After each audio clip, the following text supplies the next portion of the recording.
Hey guys, it's Kendra. And this is Jessica, and you're listening to Lucid Lab. This is an emergency recording. Literally, you texted me maybe, 4 hours ago? It's like, can we record today instead, please? We've never done this, actually. No, but it worked out with both of our schedules being better. And I was like, yeah, I'm done with work. And I was like, believe me, the last thing I want to do today is talk for 5 hours after work, but here we are. Yes.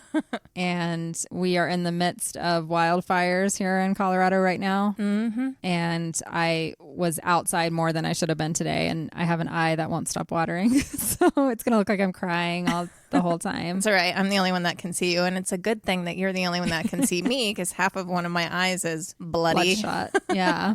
I don't know. I coughed or sneezed or rubbed my eye too hard and I broke a blood vessel, but it's huge. Anyway, yeah, it's a lot. It's a lot. So good thing I'm not in the public eye. Yeah, we look quite unattractive right now.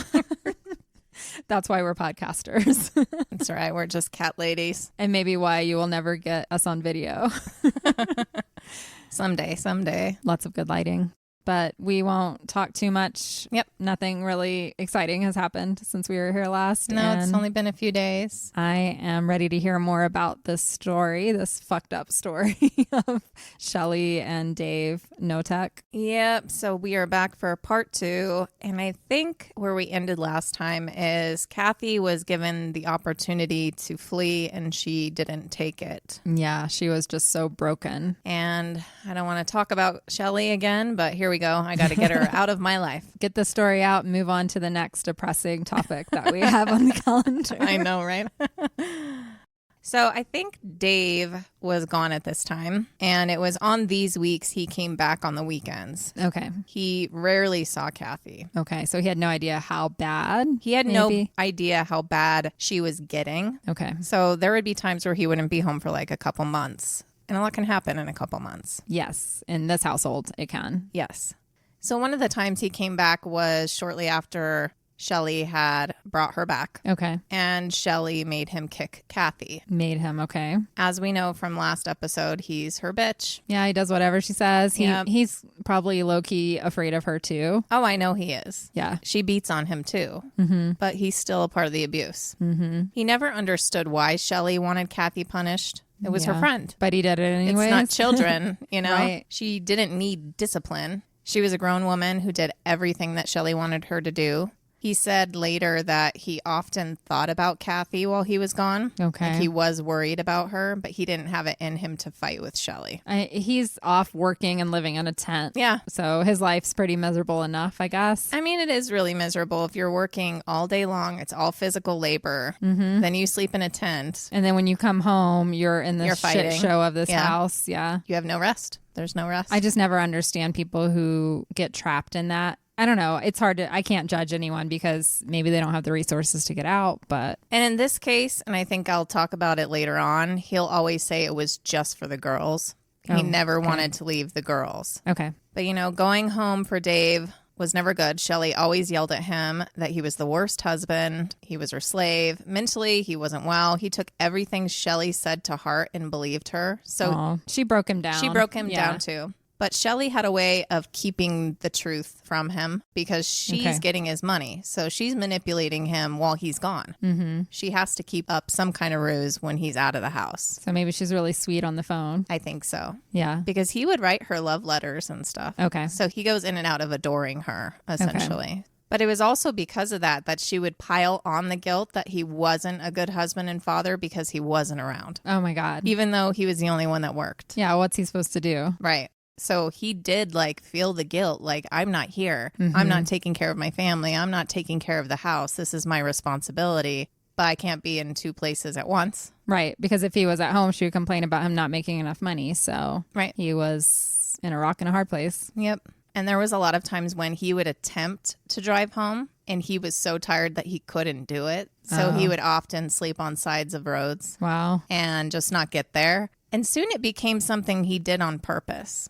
He was trying to go home, but he knew that the moment he was going to walk into that house, it was just going to be chaos. And so he would find somewhere to pull over and sleep because he knew he wasn't going to get any sleep at the house. He would get better sleep on the side of the road. He was trying to get some in before he went home. and she would go and find him. On the side of the road? Yeah, And be like, get your ass home? She would leave the house and go track him down. Wow. Yep. Part of the strain that Shelly was putting on him was also claiming that the medical bills were stacking up. She's still playing that she has cancer? Yes, she is. Okay. And he never sees any of these bills because she controls everything. Because she doesn't have cancer. Yeah. And she's like, I need more money. Once she made him ask his family for money. Wow. And Shelly was really pissed because his sister, who didn't have much, was trying to help, and she mailed him $30. Okay. And that was just insulting to Shelly. What a bitch. Yeah. Her last $30 probably that she had for the week Right. for Shelly's Yeah. fucking fake cancer, and she probably went and spent it on something frivolous. Right. Laura, who already confronted them about this fake cancer diagnosis, was losing it. She was tired of seeing Shelly drag everyone along, constantly claiming that she doesn't have much time to live, Right. which is just fucked up. It's real fucked up. That's another level of manipulation. Laura devised a plan to go to the house with Shelly's half-sister Carol, unannounced, Okay. to confront Shelly in person about it all. And when they got there, they couldn't believe how far she was actually taking it. And this is just crazy to me because this is on top of all the abuse Other and shit she's everything doing. we've Yeah. talked about so far. It's crazy. She answered the door and she had this white makeup on her face Okay. to make her look very pale. Uh-huh. She had shaved off her eyebrows and she had chunks of her hair missing at various lengths. Oh my goodness. Like she just chopped it off. They said they had to stop themselves from laughing because it was an outrageous scene. Mm-hmm. They pretended to be there to help. They wanted to take over communicating with her doctors and push for better treatment because she'd been fighting for so many years now. They asked her for her bills, her doctor's names and locations. And Shelly pulled the sick card. Oh, I'm so sick. I can't do all that right now. That's just too much for me. At some point, Shelly got up to use the restroom and she came back with a clump of her hair in her hand and said, "Oh, Mom, my hair's just falling out." Oh my God. And she's crying. Laura took the hair out of her hand, looked back at Shelly and called her out on it. She said, "Shelly, hair doesn't fall out in clumps from the middle. It Right. comes from the scalp." Right. Because she had just chopped it right in the middle. Oh, wow. She's really dumb. I know. So then Laura went to the restroom, found scissors and chopped hair in the bathroom trash bin with hair still in the scissors. Oh my God. She confronted Shelly, scissors in hand. Shelly just refused to admit any of it. Of course. Laura and Carol left shocked and just not sure what to do. What do you do? What You're do like, you do? I mean, she already knows she's psycho, but like this is another level. And what do you do? I don't know. Literally have them committed? I don't know. I think maybe. So that night, both Laura and Carol received several calls of someone screaming angrily at them, and then they would just hang up. Wonder who that could be. They knew it was Shelly. Yeah. But Shelly took it further, trying to get her stepsister fired. Oh, fuck. She was a model at the time, and her agency called her and said that they received an anonymous call claiming that Carol was a thief and shouldn't be hired by anyone. But thankfully, her agency knew her and Yeah. didn't believe Shelly. And they just simply let Carol know that it happened. someone's- Yeah. Like, hey, you have a crazy person calling saying some crazy shit. By the way, somebody does not like you. And that's just another one of Shelly's tactics, right? She messes with people's jobs. Right. So some more time passes, and Dave, when and if he ever saw Kathy, could tell that she was not well. Mm-hmm. And this is when he really started to worry. So finally, Dave confronts Shelly and begged Shelly to take Kathy somewhere. Get her some help. Well, he knows she's not going to do that. So he's like, Okay. let's just take her somewhere and drop her off. And just get rid of her. Yeah, let's just get rid of her. We'll take her to another state even. Yeah. Shelly was, of course, worried Kathy would say something and just shrugged it off. And in the same way she always does whenever anyone asks about Kathy, she's going to get better. Stop worrying so much. She's getting better. She's so delusional. Dave knew Kathy wasn't getting better. While he was gone at work, one day Shelly was asleep on the couch and Kathy was inside cleaning on her hands and knees. Mm-hmm. Shelly woke up and went to the kitchen and found a Tupperware on the ground with feces in it. Oh. Now, remember, none of them are allowed to use the restroom without her asking. permission. And at that time, Kathy's bathroom privileges were completely revoked, which is stupid. People have to go to the bathroom. Right. It's like Shelly Yeah. thinks just because I say so, your body's going to stop Right. needing to go to the bathroom. Kathy wasn't allowed to leave the room she was cleaning and really needed to go. And Shelly was sleeping. And so she kind of just thought, I'll have time to do something with this real quick before she notices. And it didn't happen. Shelly beat her with electrical cords and dragged her around the house with them. All while Kathy is screaming and crying, I'll never do it again. And over the next couple days, Shelly thought up a new torture device. And this is where you hate Dave again, because she made Dave build it and be a part of this. So when he came home that weekend, she had drawn up a plan and she literally made him build this device. A torture device. It was a system to waterboard Kathy, sort of like a seesaw thing that would tilt Kathy's head downward into a large bucket of water. Wow. Like almost drown her. Yeah. Shelly pulled naked Kathy from the pump house and instructed Dave to tape her to the board with duct tape. She positioned Shane, Nikki, and Sammy throughout different parts of the property to make sure that no one was coming. Okay. And no one could hear her screaming from their vantage point. She was lifted and submerged into the water again and again while Shelly laughed and called her horrible things. Shelly was in control, but of course not doing it herself. She was making Dave be the one to tilt her up and down. She decided how long Kathy's head would be in the water and when to take her out. Oh my God. This lasted for about 10 minutes. Something that was just etched into the kids' memories forever because they made the kids be the lookout. Ugh. Thankfully, this contraption was never used again because it was that bad. I think they almost killed her. Probably. Yeah. She's already like barely hanging on. Seriously. And then you basically repeatedly drowned because over and over and over. She had to shit. Yeah. And you don't let her use the restroom. Yes. It's just unimaginable what this one evil brain is thinking up all the time. But that didn't stop the constant beatings. Shelly treated her like a dog. She treated her worse than the dog. I think she was nicer to her dog. I know, you're right. Kathy was no longer allowed to eat normal food. What the fuck was she eating? Dog food? No, worse. So yes, worse than a dog. Shelly would only feed her rotten food. Oh my God. Literal rotten food. She would wait for food to rot, no matter what it was. Fruit, veggies, eggs, meat. And then she would put it in a blender and make Kathy down the whole thing. Oh my God.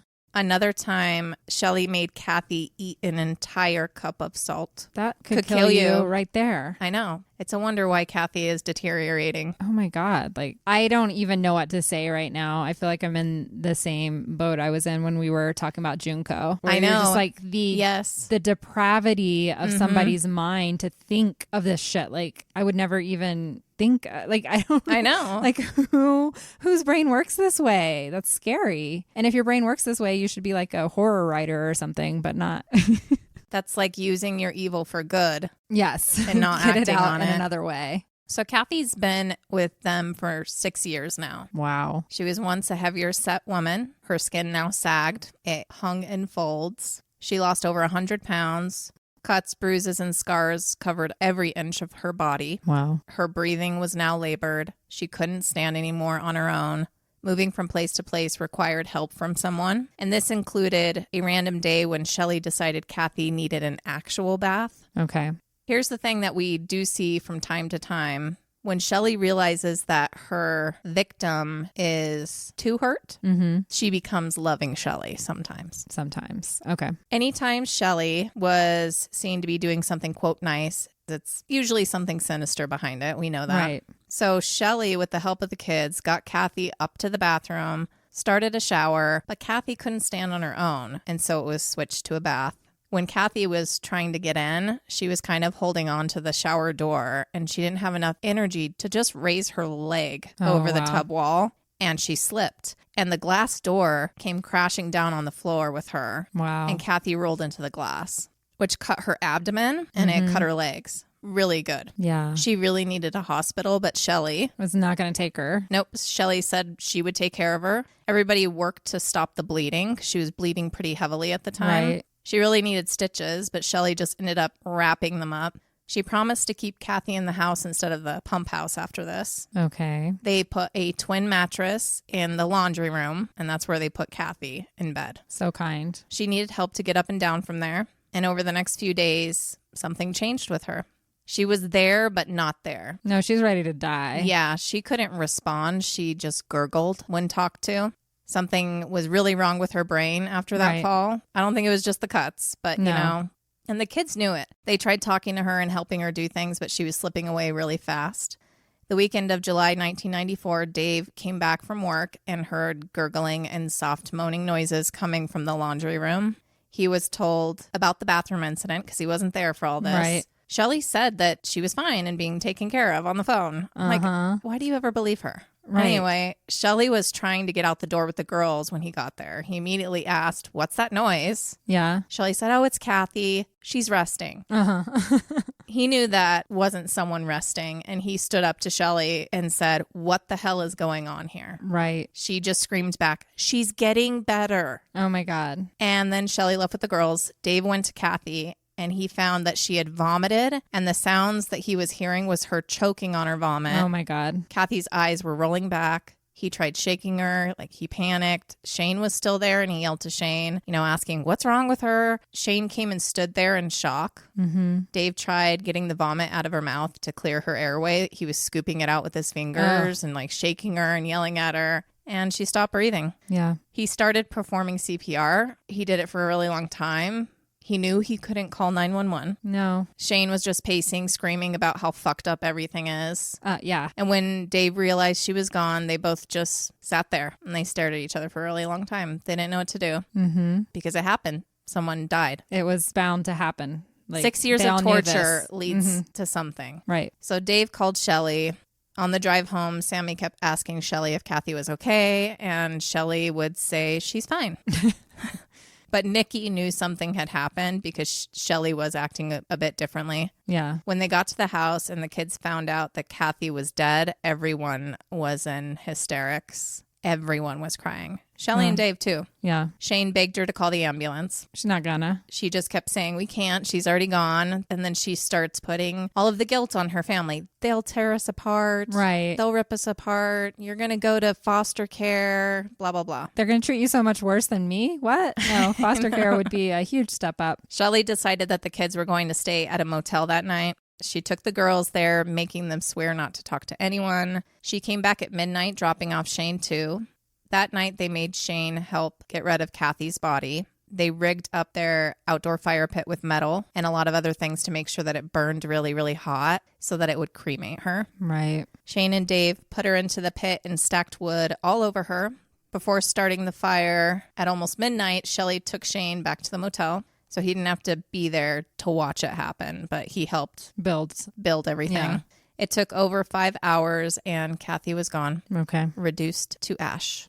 After letting everything cool down, Dave scooped up Kathy's remains, put it in a bunch of Home Depot buckets, and drove it to the ocean. Wow. Specifically a point called Washaway Beach. Okay. It took 4 different trips. 3 trips to Washaway Beach and another one to Long Beach, and Kathy was taken away with the tides, which is a crazy way to get rid of someone. I don't think I've actually heard this before. To burn them and then take their ashes. Yeah. Well, I mean, I know that people will sometimes like toss a bit of their loved one at sea because that's what that person loved. But I've just never heard of this as a way to get rid of someone. I mean, it's pretty simple. Right. But this is the first story I've heard of it. Actually coming across as the way that they get rid of someone's body. Most people don't have an area in their house where they can cremate a body. Well, that's true. Or being close enough to an ocean. That too. They also burned anything of Kathy's that was still in the house. Shelly picked up the kids later that morning. When they got back, the air was thick with the smell of burning tires, diesel fuel, and another odor. Yeah. Human flesh is probably not smelling so good. No. They all knew what happened. Shane told them. Shelly immediately told everyone no one could say anything, and if anyone ever found out Kathy died there, that the story would be that she committed suicide, and they didn't want anyone to know.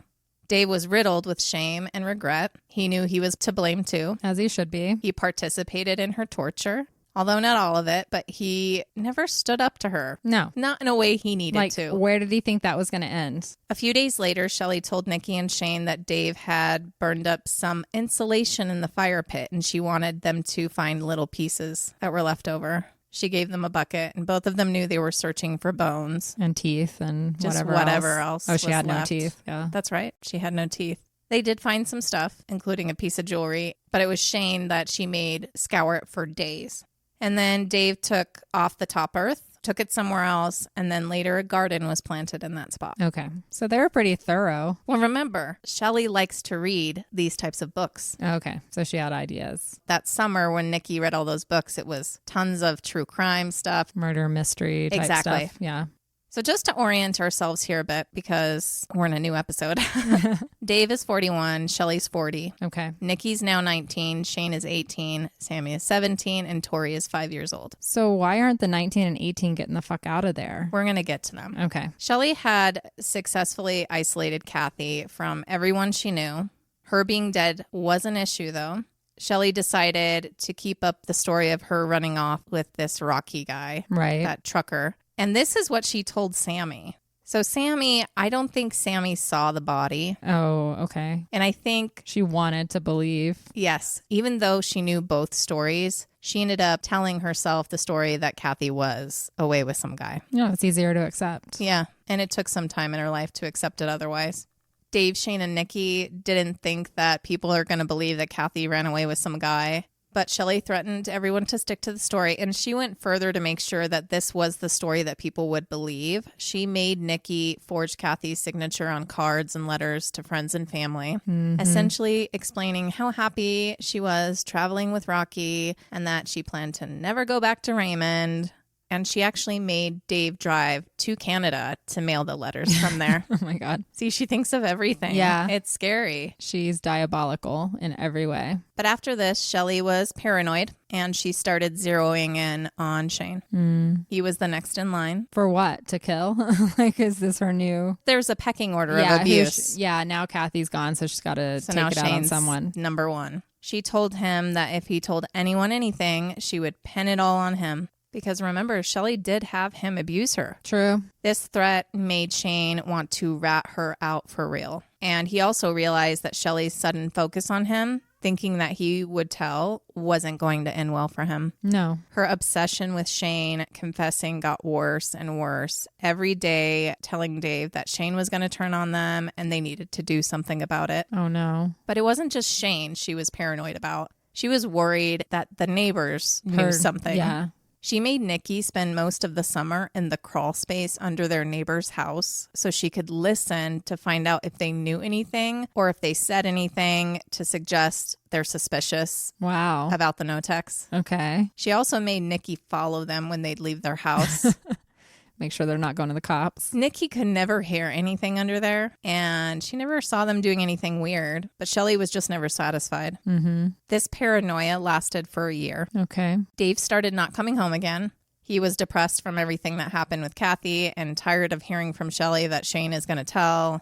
Dave liked Shane. Okay. You know, he hears a lot from Shelly, but Shane's the only boy. So he did look at him like a son. So he just stayed at work and he would send his money home. He couldn't be in the house. So the abuse of Shane and Nikki increased. He's got to know that's happening, but he just can't handle it. I don't think the kids talk to him either. Okay. About it. Because you don't go against Shelly. You don't talk about Shelly at all. Right. Sammy, who wasn't abused as much as Shane and Nikki, if you remember, her life was different from them.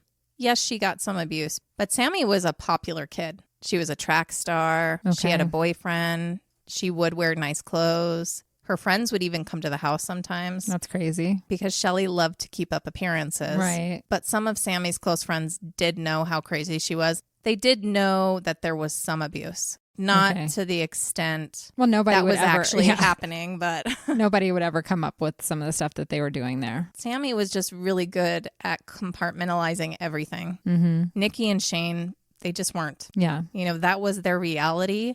Sammy was able to leave whatever was happening at home, and when she was gone, she just wouldn't think about it. Okay. But there's no doubt all of them wanted out of that house. Right. Shane was ready to run away every day. One weekend, Dave did go home and was met by a furious Shelly. Surprise. This time, she had planted evidence to get Dave on her side about Shane. Uh-oh. She put blood on one of Tori's panties and told Dave that Shane was sexually assaulting Tori. Wow. That's horrible. Dave immediately didn't believe her at first, but Shelly was red with rage. She was amazingly good at acting, and Dave soon did believe her. Oh, no. Tori was his only biological child, too. Mm-hmm. So there's, of course, a little bit more love there. Shane denied everything, of course. Nikki and Sammy didn't believe it for a second. Shane would have never done that. But Dave beat Shane badly that night. And one morning in February of 1995, the girls woke up to their parents telling them that Shane had run away. Uh-oh. Shelly had a story to tell, claiming that Shane had left a note and a painted birdhouse.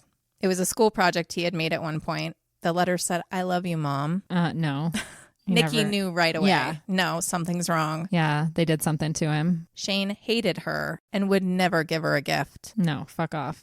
He was like, no. When they went to look for him, quote, look for him, they only drove around for about an hour. And typically, Shelly would not go back without her victim. She would look for hours and hours and hours for Kathy. For days. Yeah. About a week later, the girls came home from work and school, and Shelly told them that Shane had called and he was fishing up at Kodiak Island. Mm-hmm. The girls didn't have any other information either, so they just wanted to believe that that was true. Yeah. Shane was an adult now. Maybe she just thought he was too much to deal with and got out, and she just let it happen because she didn't want to deal with it anymore. So they chose to believe that Shane was in Alaska and happy. I mean, I would rather believe that than that my mom murdered him violently, which is probably what happened. Yeah, because it would be years before the girls would find out that Shane was dead. Mm-hmm. Dave killed him. Oh. And deep down, Nikki knew this. Yeah. Because not long before he went missing, she did something that she would regret for the rest of her life. One day, Shane told Nikki that he had evidence of what Shelly did to Kathy. Okay. And he was going to tell. Okay. He had 3 Polaroid photos of Kathy naked, beaten and bruised, crawling on the floor. Mm-hmm. Nikki was confused how he had these photos. Shane took them from Shelly's stash. Oh. So Shelly also liked to take photos of her victims in their most vulnerable she's moments. A freak. Yep. Nikki agreed that she would go to the police with Shane because she hated her mom too. She loved her, but she hated her, and she wanted her to pay. But the guilt crippled her. Oh, no. And instead, for a reason she will never understand, she's going to tell her mom. She told her mom. Oh, my God. Yeah, I don't know how you'd ever forgive yourself for that when you know he ended up dead. Yeah, it's a very hard thing to live with. But it's also not your fault that your mom is a crazy, psychotic, abusive bitch. Right. And Nikki has been her victim for years and years. So there's all kinds of psychological things there too. Fear ruled her life. Mm-hmm. To live in that constantly, we can't understand. No, your brain doesn't function like a normal person anymore. So she told her, and she's like, he's not doing anything with them. She told her where it was. He was keeping them in the back of a teddy bear. And of course, the teddy bear was gone. No one could find it. She called Dave and demanded that he do something about Shane once and for all. Dave was on his drive back from his work week, and he knew he would need to spend all night searching for these photos. They looked everywhere, couldn't find them. That night, Dave and Shelly found Shane in the pool building and confronted him about the photos. Mm-hmm. Nikki heard the yelling and cries from Shane. She knew he was being beaten, but they're always being beaten. Yeah, right. So this didn't happen all at once. Okay. That's one thing. This didn't happen all at once, but Nikki just feels like it led to it, obviously, because Shelly's big thing is that Shane's going to tell. Mm-hmm. And if Shane's not going to tell, why does he have these photos? Right. When Nikki saw Shane next, he was black and blue.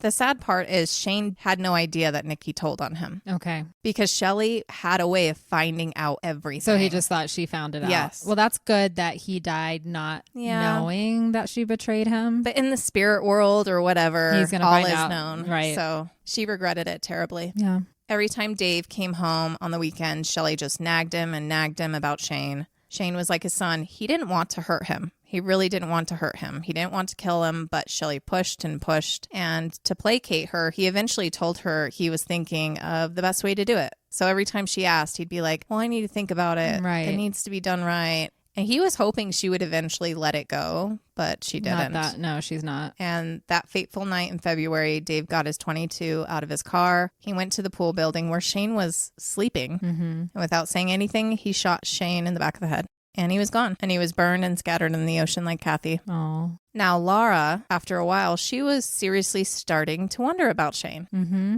Every time she called the house and asked to talk to him, Shelly would say he wasn't there, or he's busy, he's a teenage boy, he's out and about.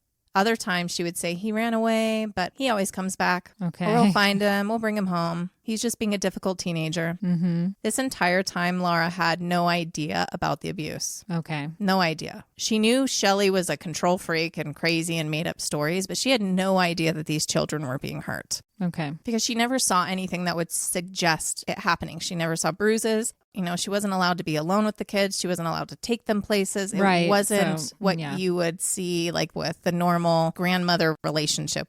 Finally, Shelly told Laura that he went up to Alaska, the same story that she told the girls.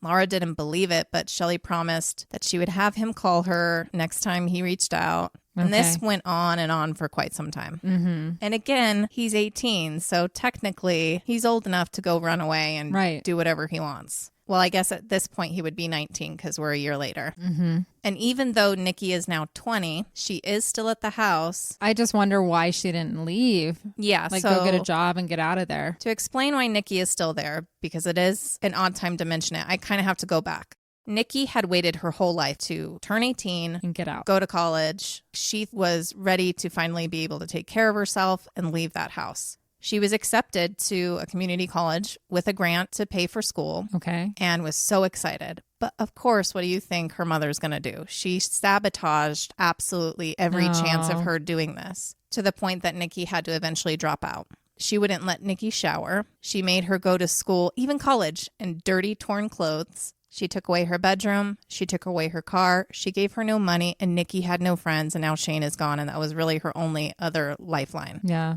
Shelly started locking Nikki out of the house at night. She would have to spend the night in the woods or in one of the outhouses, even when it was freezing out, and this became her life. And this was after working in the yard all day for her mom. Anytime she would plead to be let inside, Shelly would either ignore her or yell horrible things at her, like, bitch, whore, loser, no one will ever love you.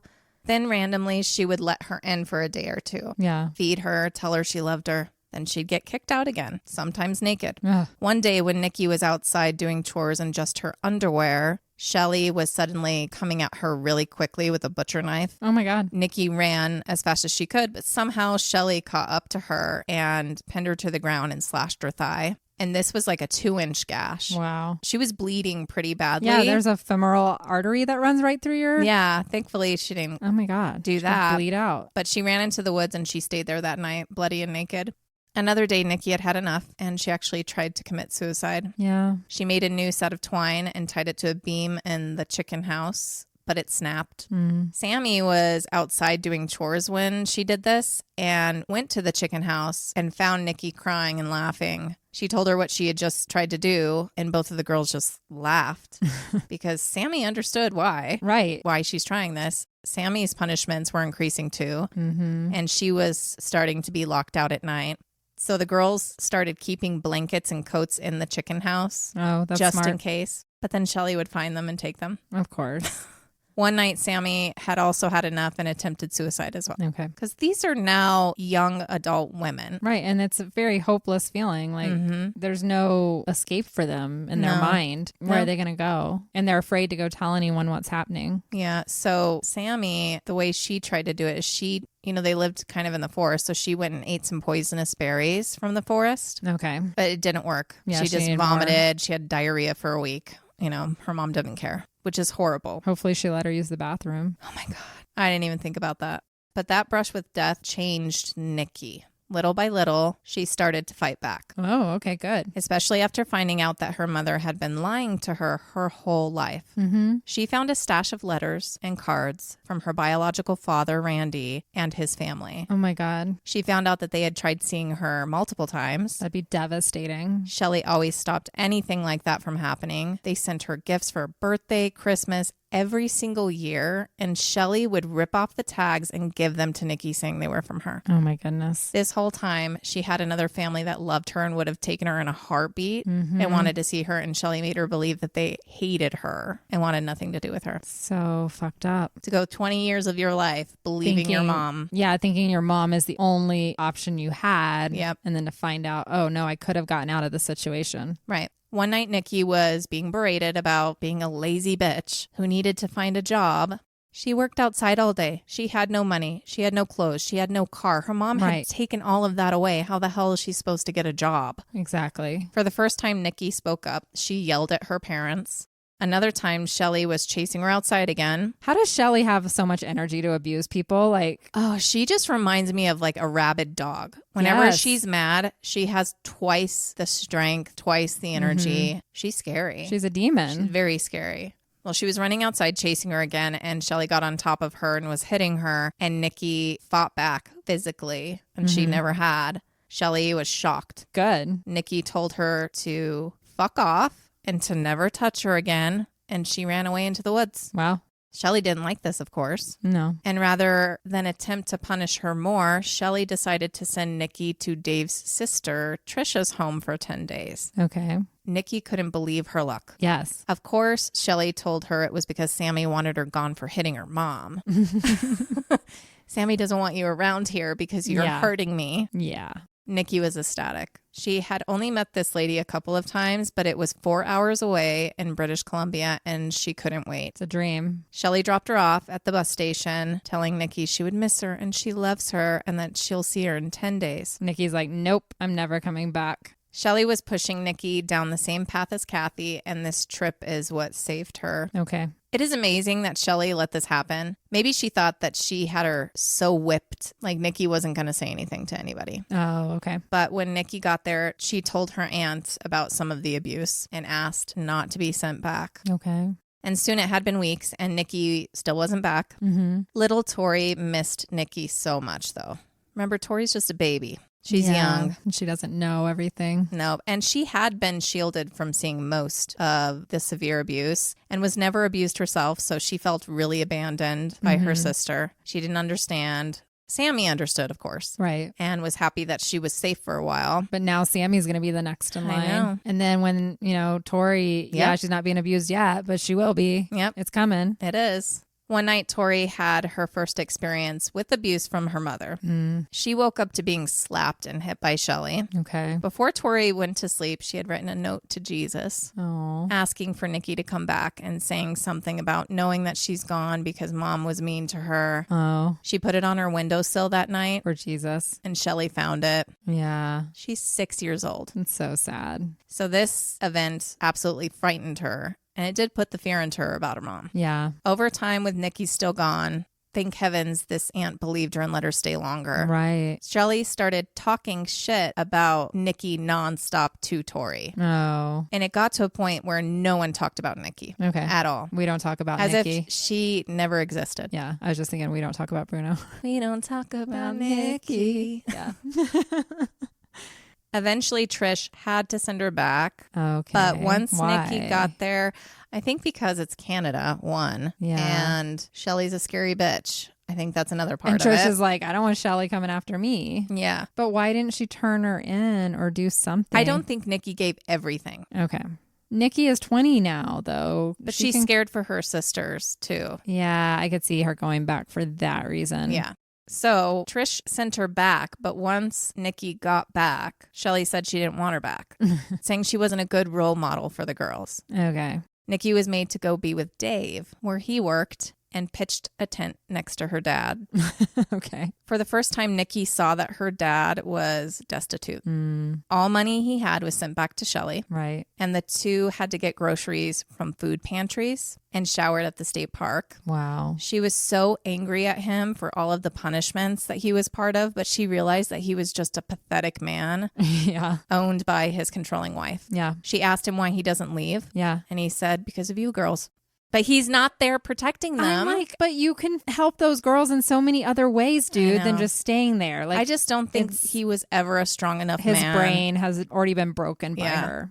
Even though tent living was hard, Nikki realized she would rather be homeless than go back. Yeah. Because Shelly was still like dangling it like this prize that she could win if she was good enough. She's like, I'll let you back. I'm good. But Nikki didn't want it. No, you're like, I'll come back there and you'll just start beating me again. So from her situation, she found a way to get 2 jobs. She got one at Baskin Robbins and another job cleaning motel rooms. And the motel owner let Nikki use a trailer that he had on the property.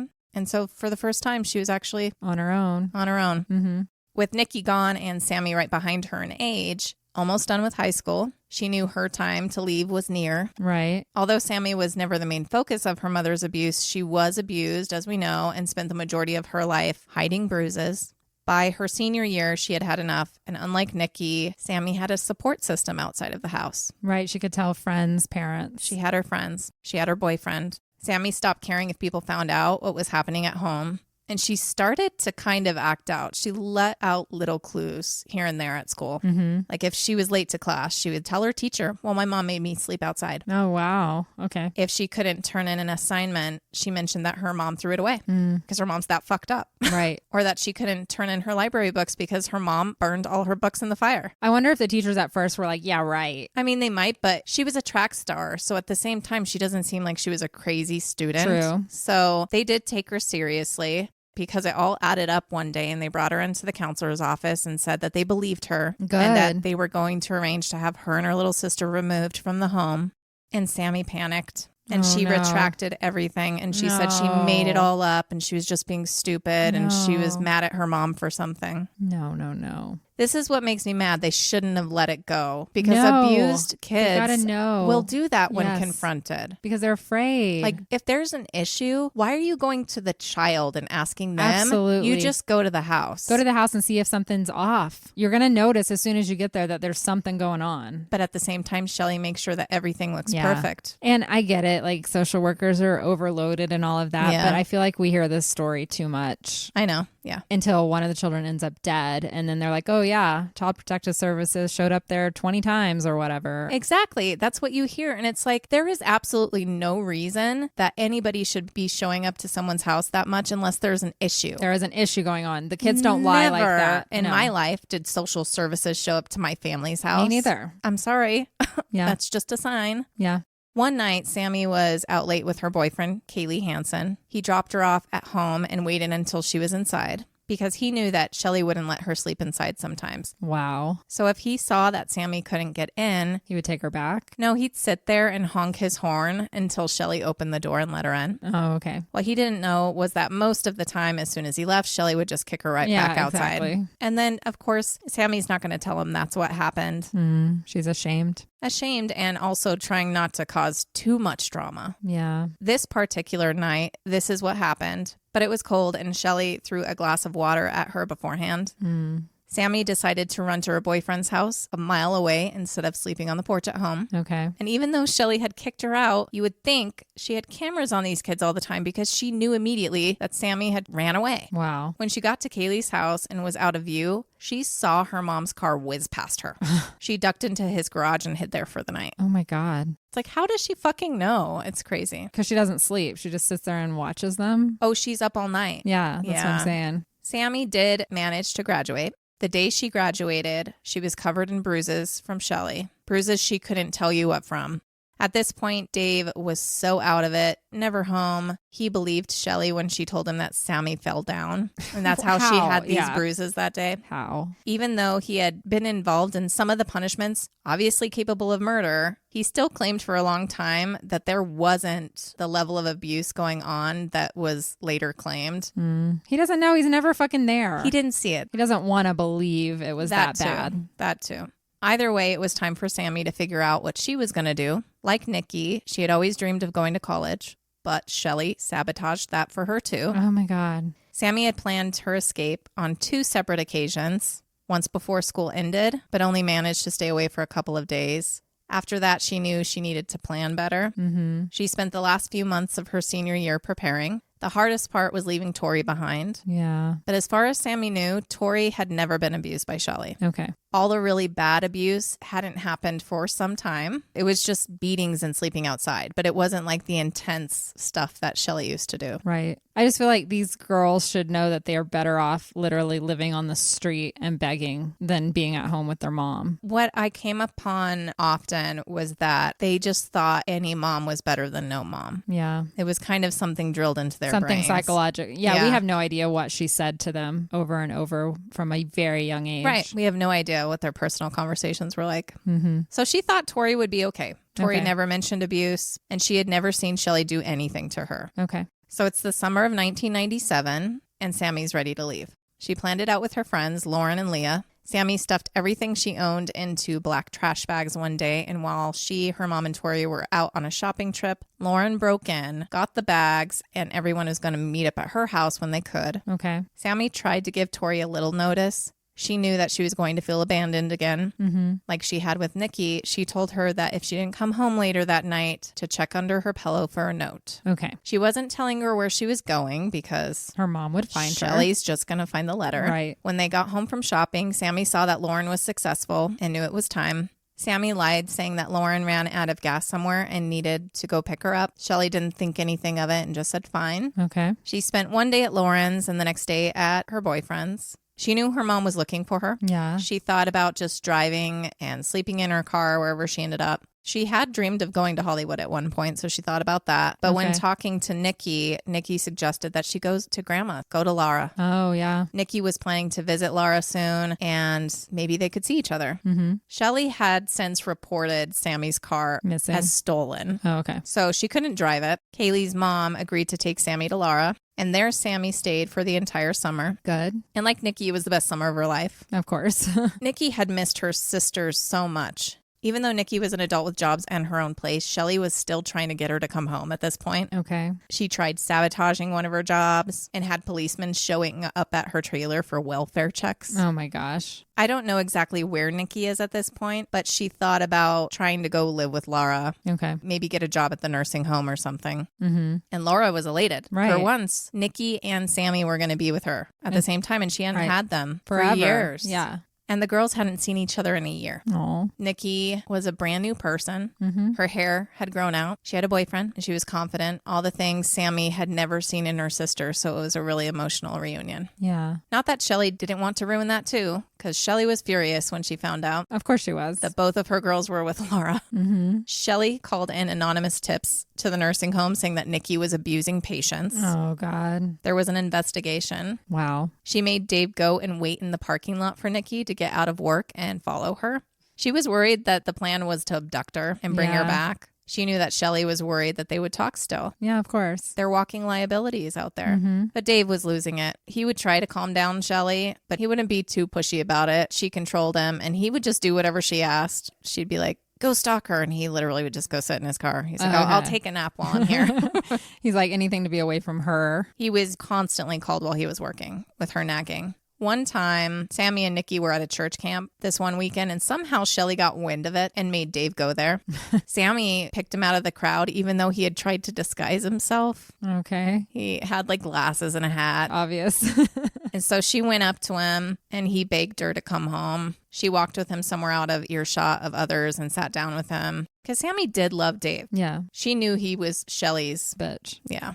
For the first time in their life, they had a heart-to-heart about everything and they cried together. Okay. And this is going to be a bit of a surprise, but Sammy agreed to go back if her mom would back her financially to go to college. She called her mom, called her out on everything. And Shelly agreed. She filled out the college applications for Sammy and sent them in. You just can't trust this woman. I know, but it was Sammy's blackmail and it worked. Oh, okay. It was the end of the summer and Sammy showed up back home with Kaylee. Okay. And it wasn't to stay there. It's to go to college. So I think it was more to get Sammy back in her life. But it was the end of the summer and Sammy showed up back home with Kaylee. And when Shelly opened the door, they had to do everything they could to stop themselves from laughing, like when Laura and Carol went, because once again, Shelly had shaved off her eyebrows. Oh, God. She had the white powder stuff going on her face and told them that the cancer was back. Oh, my God. And as soon as Kaylee was gone, Sammy confronted her mom about it. Because it was something that she talked to Dave about, too. That it wasn't true. They knew it. That Shelly did not have cancer. Shelly lost it, of course. She just needed to be the center of attention.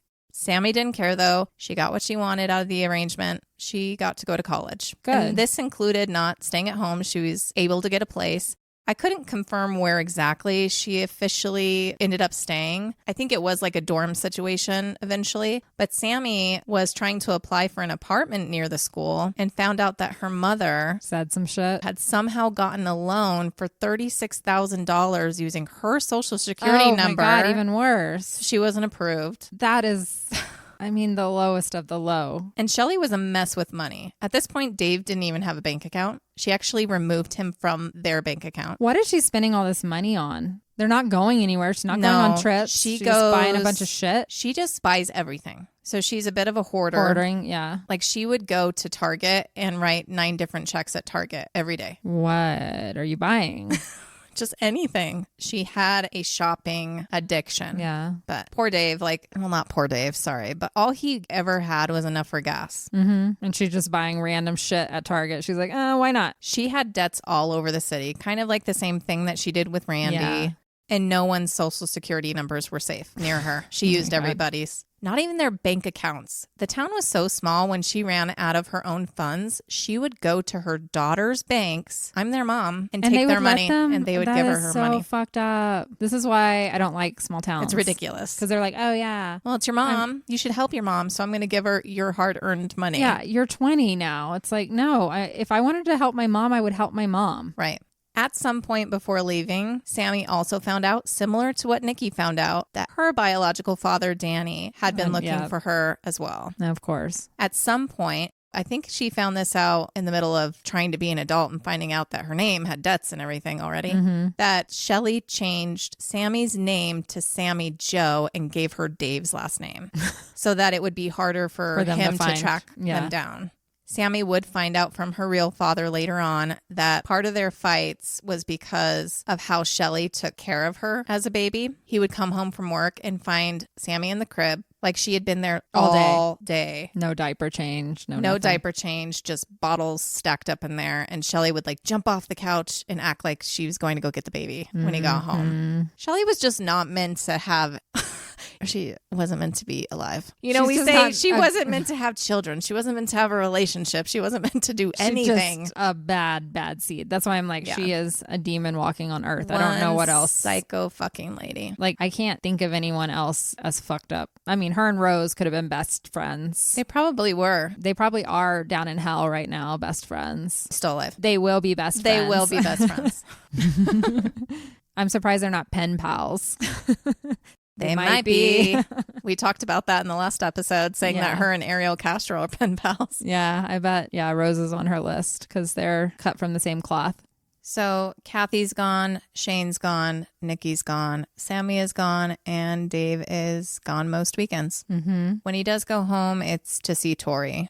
But Shelly was at a point of mentioning to whoever would listen that they were on the brink of divorce. Okay. I wonder why. Does Shelly have a lot of friends? I think she talks up anybody in town. She's just small town. Everybody knows her. She's the fucked up Karen in town. But that leaves Shelly and Tori alone together and with no one else to abuse. Yeah, I was about to say, now that's her whipping child. It's Tori's turn. Tori missed her dad a lot in the beginning. You know, he was rarely home, and when he was home, he was dead tired. But she was also realizing that it was better with him away because she wouldn't have to listen to her mom tearing him apart. Yeah. She never understood why her mom was so mean to him. He gave her everything that she wanted. Right. And now she was constantly threatening divorce. When he was home, he slept on the floor in the living room. She just remembers him always being sad. Yeah. Tori had received the least of the abuse up to that point, but when she was 8 and all Shelly had left, Shelly's fucked up ways and the abuse started rearing its ugly head.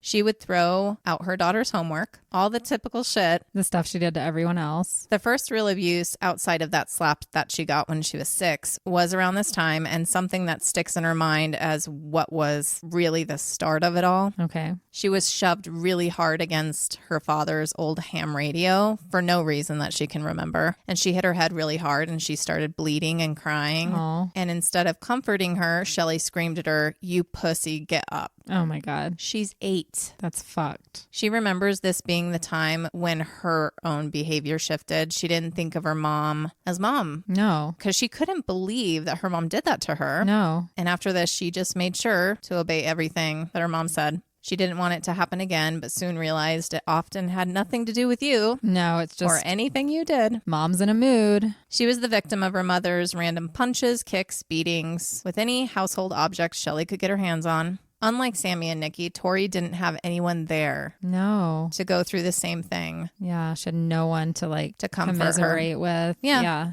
Tori made the mistake of telling a friend's mother one day that a bruise was from Shelly. Okay. And this person confronted Shelly about it. But of course gave her some excuse. And for whatever reason, this mother didn't push further. I feel like when somebody comes to you and tells you that they're being abused by their parent, probably confronting the parent is not the right move. No, it's going to an authority and saying, hey, I heard this, because you're just going to make it worse for the child. I know. It's hard. After this, Tori was beaten with a fishing pole all over her backside. And she was hit so hard that it snapped the fishing pole. And like with everyone else, she started restricting Tori's bathroom and shower time. She was sending Tori to school in the same clothes every day. See, this is the part that I don't get. If I saw a kid would notice, yes, in the same clothes every day, I would think something is wrong. Absolutely. I do not understand how this went on for so long. Or you notice that they smell or something and you take them aside and you ask them, is something going on? Well, people did notice, but Tori did say something like, oh, well, laundry wasn't done or this or that. And she was also starting to be sent to school without a coat, and she was freezing every day. And that's something I also know that schools don't care about. Like, I can't tell you how many emails I get. Make sure to send your kid to school with a coat. You know, it's cold. They don't see it as abuse or anything. The thing that always made me so angry when my kids were younger is, kids are not prepared. Their parents don't look at the weather or whatever, and they still won't let the kids inside. I know they don't. make them stand out there, and it is freaking freezing. I hear here it all the time from my daughter. It's like... You talk about abuse, and maybe we teach our kids that a little bit through the school system. Because, I think so. Or, the kids trying to get in for breakfast. Like sometimes my kids had to go early, and I'd be like, well, you can get breakfast at school, and they wouldn't let them in. Even though I would send money with them. Yeah, they weren't in the breakfast program or whatever, but some days I had to be at work early, and and then my kids wouldn't get breakfast. And that's so stupid. Things I've heard from school or dealing with public schools in America for a while. Yep. It angers me. It's like some of the teachers become very callous because they just hear kids, I guess, whining all day in a way, and they're just like, whatever. But you chose that. And if you are not an empathetic person, you need to get in a different. And I'm sorry, but if it's a child's health that's at stake, even if they're a forgetful kid and they forgot their coat inside and it is 2 degrees outside. Yeah, it's like you let them in. You're not teaching them a lesson. No. You're being mean. Yeah. You're being a bully, Absolutely. honestly. Yep. And unfortunately, I feel like there's some bullies that end up in the school system. Absolutely. Like they're fucking not quite as bad as Shelly, but some of them would be if they could be, I think. There's definitely some teachers that get off on some shit. I believe it. So jump forward a few years when Tori hit puberty. Once a month, Shelly would make her take off her top so that her mother could see her womanly developments. What? Other times she would make her remove her panties so she could look at her vagina. That's weird. Anytime Tori refused, Shelly would get angry and say, all moms do this. No. What? Do you think I'm perverted or something? Yes. Tori knew it wasn't normal. But it was either this or have to find ways to hide her wounds at school. So she was definitely taking on more of the Sammy approach to things where she would, compartmentalize shit. When Tori started growing pubic hair, Shelly demanded a lock of it for her baby book.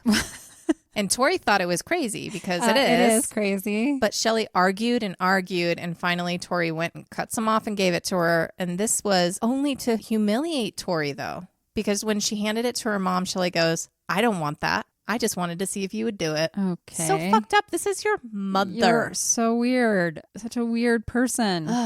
Tori would get to see Sammy from time to time because she would come home on the weekends from college. But she hasn't seen Nikki this entire time since she left. Shelly took every opportunity to talk badly about Nikki. Every chance she had. So Tori was essentially made to believe that Nikki was this monster. She didn't really believe it. But at the same time, that's all she's heard for years and years and years now. Right. Shelly's goal was to have Tori hate Nikki completely. Because she abandoned her. Yes. And it was also her goal to have her hate Laura. And again, this is just to isolate her. Right. And young Tori did absorb a lot of that. Sammy was in the middle. Nikki did ask about Tori all the time, but Tori didn't ask about Nikki. And it was a hard place for Sammy to be as, the sister who wants to make sure everybody's connected. But she also didn't want her mom to know that she was in contact with Nikki because it would have created a lot of issues. Sammy did continue to stick up for herself to her mother as much as she could, even while away. Shelly would call her at all hours of the day and night at school. God. Just trying to control her. Yes. And whenever Sammy had the opportunity, she would remind her mother, I know what happened to Kathy. Like she would say shit like to stir it up. In a way, yeah. Sammy knew that she had to be there for Tori in what way she could, so she would go back, even though she didn't want to. Right. She still didn't think that there was any abuse going on, though. Okay. And she didn't want her little sister to know what she and Nikki had been through, so they didn't really talk about it. Tori had no idea what they had been through. Oh, so she thought she was the only one? Yeah. Oh, that's hard. So at this point, it's been almost a year since Dave had been back to the house. Wow. Like, that's how bad gone. it got, yeah. right? He was still sending all his paychecks. As long as Tori and Sammy were there, he was going to do that. He made that commitment. His parents confronted him about why he hadn't been home to see Tori, though, because that's his daughter. Right. Dave was really conflicted. And at this point, he didn't have a working car anymore. Like, he was just really in the slump. So he didn't know what to do. So he said that he had like a really long talk with God one day. Okay. And God told him to go home. And I'm like, I think that was the devil. But his boss loaned him a car. He went back on the weekends, like old times for a while. And for some reason, Shelly was in a good mood most of the time. Okay. And it seemed like they could make it patch things up. But that was because Shelly found a new person to dig her nails into. Oh, no. Another Kathy. But this time, it was a man named Ron Woodworth. Oh, no. So for some reason, someone gave Shelly a job. A job? Okay. I guess she realized that Dave's checks weren't going to keep up with her spending habits. Okay. She needed something to provide some cushion. Out of all things, she got a job as a caseworker for Olympic Area Agency on Aging. Okay. So taking care of old people. That's scary. I guess because she worked at the nursing home. Yeah. Through Habitat for Humanity, she met Ron. Ron was helping out an elderly woman who owned dozens of cats, but was being evicted from her home. Sick Shelly immediately offered to house the woman. The smart old woman refused, and Ron helped her find somewhere to live, and he rehomed all her cats, and Shelly kindly took all of her belongings to house in one of her sheds on the property. With her other hordes of bullshit. Right. Ron became close to Shelly and became kind of like an uncle to Tori. Okay. Tori would stop by and visit him in his trailer after school from time to time. Ron was in his mid-50s. He had a long ponytail, his hair was thinning on the top, rimmed glasses, and a large belly. He was a funny guy, a bit hippie. He wore gold necklaces, he had his ears pierced, and he was a military veteran. She thought he was smart and interesting. He had a lot of books on Egyptology, and they would have conversations about mythology. They would play cards and checkers. Tori quickly loved him, and Sammy did too when she met him. He also had a decent amount of cats. He was a cat boy. I like that. He was just a happy old guy living the cat life and helping people. But that kind of life often leads to financial struggle. Okay. He was technically unemployed and about to lose his place as well. Ron was gay and moved to the area with his partner in 1992. Unfortunately, their relationship ended 5 years later after Ron's father died, and he just didn't cope well with it. It changed him, and his partner couldn't stick around any longer. That just furthered Ron into a deeper depression, but he wasn't suicidal. Okay. At the time, Ron had a dear friend. Her name was Sandra, and she had known him for decades and offered to let him and his mother move in with her in Tacoma. Ron was set on keeping his trailer and or moving in with Shelly. Oh, no. Which, of course, she offered once they moved to Oak Harbor. So now she's telling a lie that, we plan to move to Oak Harbor soon. And so that's something he wanted to do because it would be further away from his ex, and it was an interest to him to start somewhere new. Okay. He was hard on money, though, and his friend gave him $500 so that he could keep the trailer where it was in the meantime. She found out from another friend that he also got $2,000 from her, and when she confronted Ron about it, he said that Shelly had a lawyer to help him keep his lot. No. And that he had given her money for it. No. When Sandra asked who the lawyer was, he said he didn't know. He just knew Shelly was good for it and that he trusted her. No. Never trust Shelly. No. Or anyone who's just like, give me cash and I'm going to help you. I'll help you get the lawyer. No. Tell me where the lawyer is. I'll give them cash. Right. Soon enough, Ron lost his home. That's so sad. And he moved in with Shelly. No. He was set up in Sammy's old room.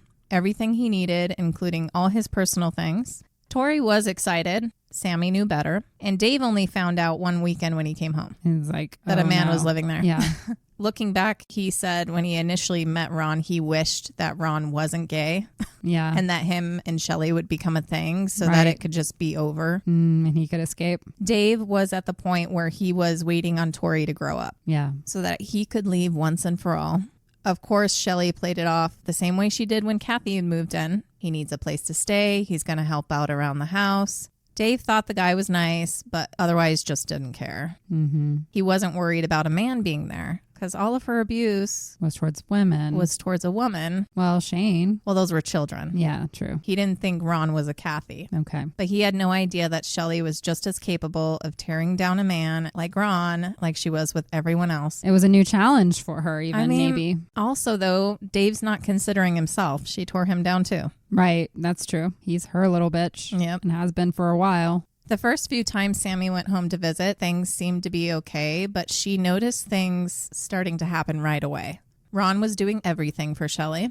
If she wanted something, he would immediately jump up and get it for her. Yes, Shelly, dear. Oh, my God. And this is something that he says forever, that's how he talks to her. Shelly, dear, Shelly, dear, Shelly, dear. Okay. He idolized her, but it wasn't long before everything he did irritated her. Wasn't good enough. Yeah.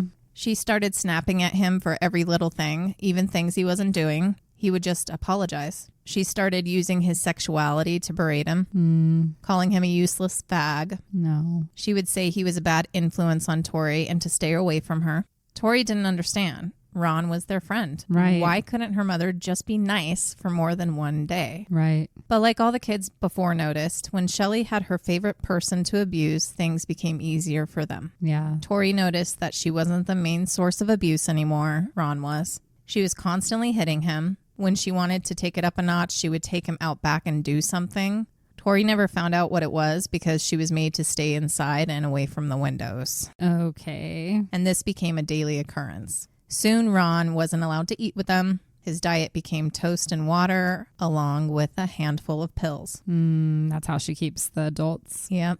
Once the pills started, Ron changed immediately. Shelly told Tori that the pills were sleeping pills to calm him down, but she knew better. Her friend was slipping away fast.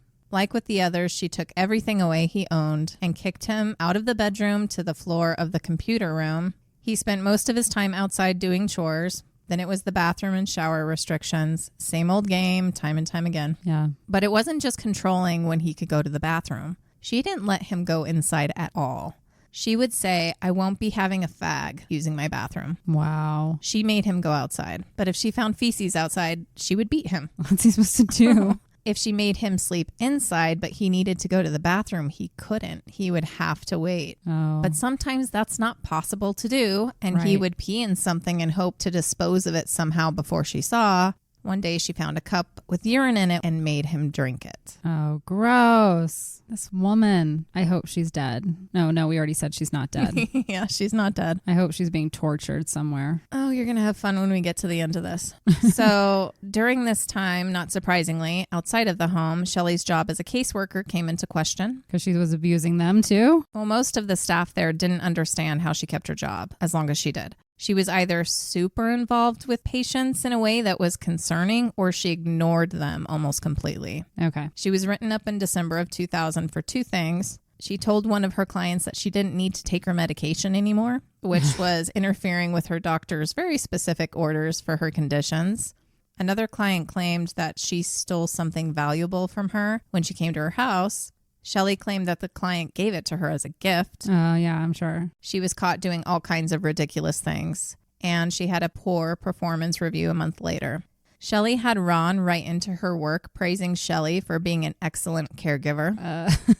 Not quite. He pretended to be his mother and forged her signature because he did have an elderly mom.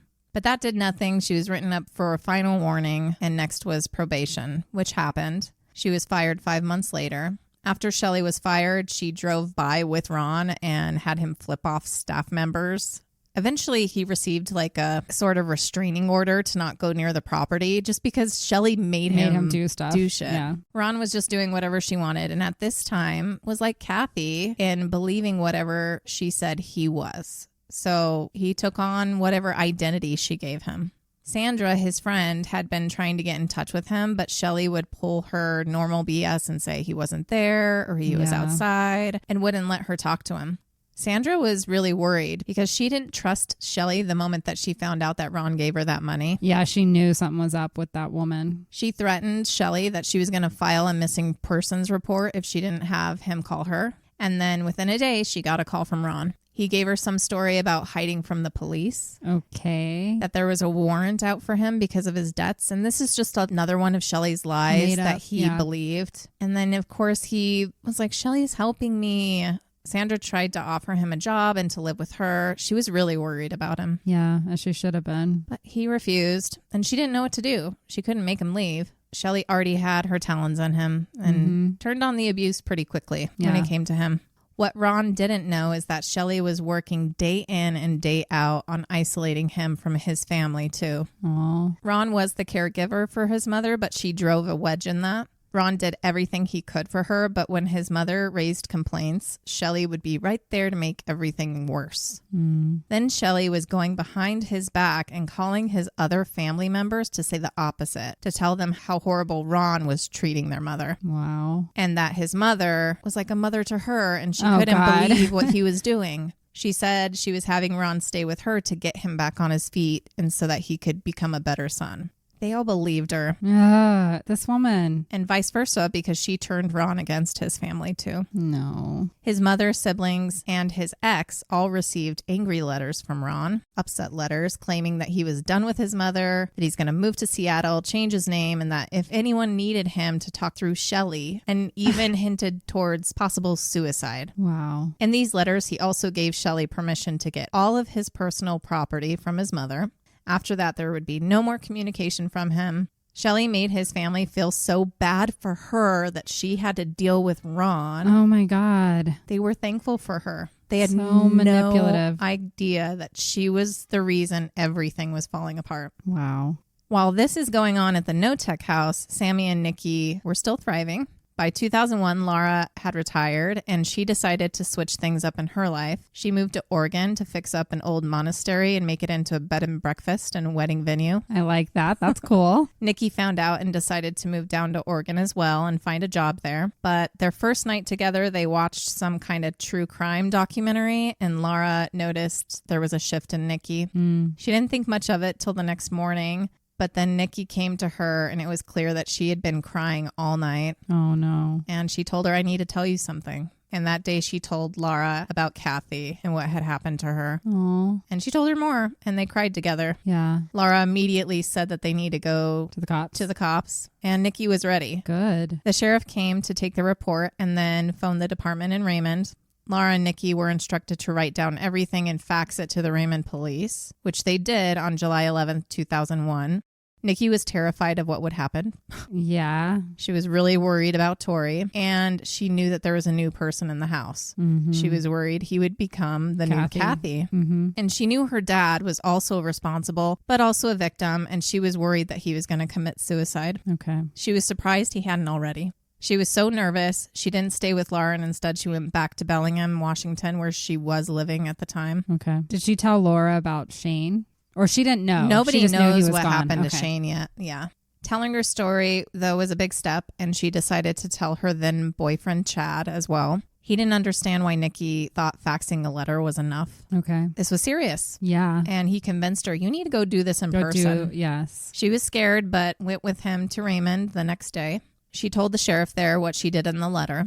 She was surprised to hear that he had actually been out to the Knotek home a few times in recent months to check in for Kathy at the request of her family. Oh, interesting. Okay. But after the fax and after Nikki's interview in person, Laura and Nikki never got a response. Nothing happened. No. Again? Shelly was never brought in for questioning. Of course. They did try to reach out to Sammy, but Sammy never called them back. She was still too scared. Afraid, yeah. And she didn't want to live with the guilt of being part of putting her own parents in jail. Like, she just wasn't there yet. Right. She's younger. She made a deal with herself that when and if her mother is arrested, that is when she would talk. Okay. But not before. Sammy had told someone, Kaylee, but he did not have a good reaction to it. And so that made her not want to share. It made her again. scared. Mm-hmm. It didn't give her the same relief that Nikki had. Yeah. But back to Ron and Tori. Ron was already not eating. Well, scraps occasionally, whatever she'd let him have. Occasionally, Tori wouldn't get food either. Oh, no. There was a freezer in the pool house, and Tori would sneak in and eat frozen pancakes and hide the wrappers just to get sustenance. Something, because she's starving. Even though Tori did her best to rearrange the freezer to make it look like nothing was gone, somehow Shelly would find out. That bitch, like how? I don't know. Maybe she takes pictures of everything.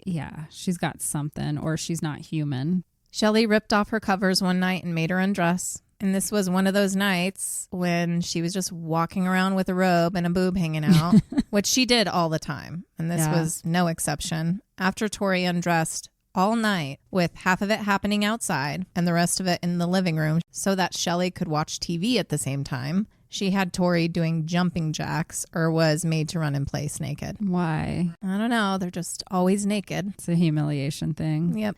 Tori knew she couldn't tell anyone what she was experiencing, so she internalized it. Without knowing it, she started to become like Sammy. Like I said, she started to just try and push it out of her mind when she wasn't in the house. Yeah. Sammy had no idea that Tori was experiencing this. Tori still was never hinting toward anything as she grew up, that anything was happening. And when it came to Ron, whenever Sammy interacted with Shelly, Shelly would make it seem like she wanted Ron to leave because he was taking advantage of her, but he wouldn't leave. Oh. Even though when she came to visit, Ron was doing things that she knew all too well, which was seen it. All day yard work. Right. During the week when no one else was there, just Shelly and Tori, Ron was doing the work in his underwear. Mm-hmm. After 12 hours of labor, Shelly would sometimes let him sleep upstairs in the empty room. Of course, no bed, and he had to sleep on the floor. Or he would sleep on the floor outside of Tori's bedroom door. But this was just Shelly's way of seeking out additional time to torture him, because if she heard like one creak, she'd go beat him. She would yell at him to come downstairs. And this is when she started one of her favorite tortures of his, I think, because it happened all the time. She would have him punch himself. What? Or slap himself. He would be slapping himself or punching himself. And Tori would have to listen to it all night. And the whole time, Shelly is screaming, harder, harder. Oh, my God. All of the other abuse, Tori saw it all. She was so conflicted. She was 12 at this point. Oh. She wanted to tell her dad, but she saw how her dad was. He wasn't doing good. He's not going to stand up for her. He's a shell of a man. She didn't think he had any power over Shelly. Which is true. So one day, Tori tried standing up to her mom about her abuse of Ron. She wasn't beat for it, but the next day, she called Tori into the living room where she had Ron standing there quietly. And she said, Ron has something to say to you. Oh, no. Ron said shakily, I don't love you anymore, Tori. And Tori started crying because she didn't believe him. Right. He started to cry too. And through the tears, he said, it's true. I don't. Tori really didn't believe him. It just hurt to hear him say that. Yeah. She knew her mother was making him say it because she's such a freaking evil woman. Right. But after this, Ron was absolutely forbidden from speaking to Tori. Oh my gosh. So now he's completely isolated from anyone but Shelly. Except for the nights that Ron was sleeping outside of Tori's bedroom door. When she was sure her mother couldn't hear her, she would tiptoe to him, lean down, and give him a quiet hug. Oh, that's sweet. They wouldn't talk. They'd just smile at each other and nod. It's just sad. It's so sad. To have this young girl comforting this older man and watching what's happening to him. Yeah. Soon it was clear that there was a decline in Ron's appearance. Sammy and Kaylee noticed it when Shelly would come to visit because she always took him with her everywhere. Oh, okay. Similar to Kathy, just not in a trunk. When Nikki found out about Ron living there, she broke her own rule and called her mother because she hadn't talked to her in a very long time. She left a message saying, I know there is a man living there and you need to get him out of the house before history repeats itself. Yes. Shelly called her back right away saying he's just a family friend. Uh-huh. Nikki confronted Sammy about it and Sammy agreed that everything was fine. No. She did notice a decline, but she was in denial too. Yeah. He was older. Maybe that's what it was. He was an older guy. Plus, Tori would tell her if something bad was happening. Like she was sure of it. No. Yeah. But when she mentioned to Nikki, there was one time she questioned because she went there and Ron was outside doing yard work without shoes. Okay. Nikki knew. And Dave knew too. Yeah, they knew. He came home one weekend and it was not the Ron that he had met before. Mm-hmm. Ron did try to run away more than once. Good. Many times. But she found him. Of course, she finds him. Soon he became too weak to get very far. So every time he'd run away, he wouldn't get very far from the house. And even though she was trying to make it seem like she wanted Ron out of the house, she had another purpose for Ron other than being her victim. Okay. She needed him for the time being anyway. She was using Ron to get close to another veteran. Oh, no. James Mac McClintock. James went by his middle name, Mac. He was a family friend of Kathy's, actually. Okay. James was a large man. He loved whiskey and woodworking. He was a Pearl Harbor survivor. He had a black lab named Sissy that he loved very much. She's important. He got around on a scooter in his home. Somehow, Shelly became his caregiver. Oh, God. Just as she falsely talked about Ron's mother being the mother she never had. That's how she described Mac. Okay. Tori knew him, too. She did see him as a grandfather figure, and they were over at his house often. But this is just what she does, you know? Right. At some point, Shelly moved Ron over to Mac's house. No. Mac didn't want it.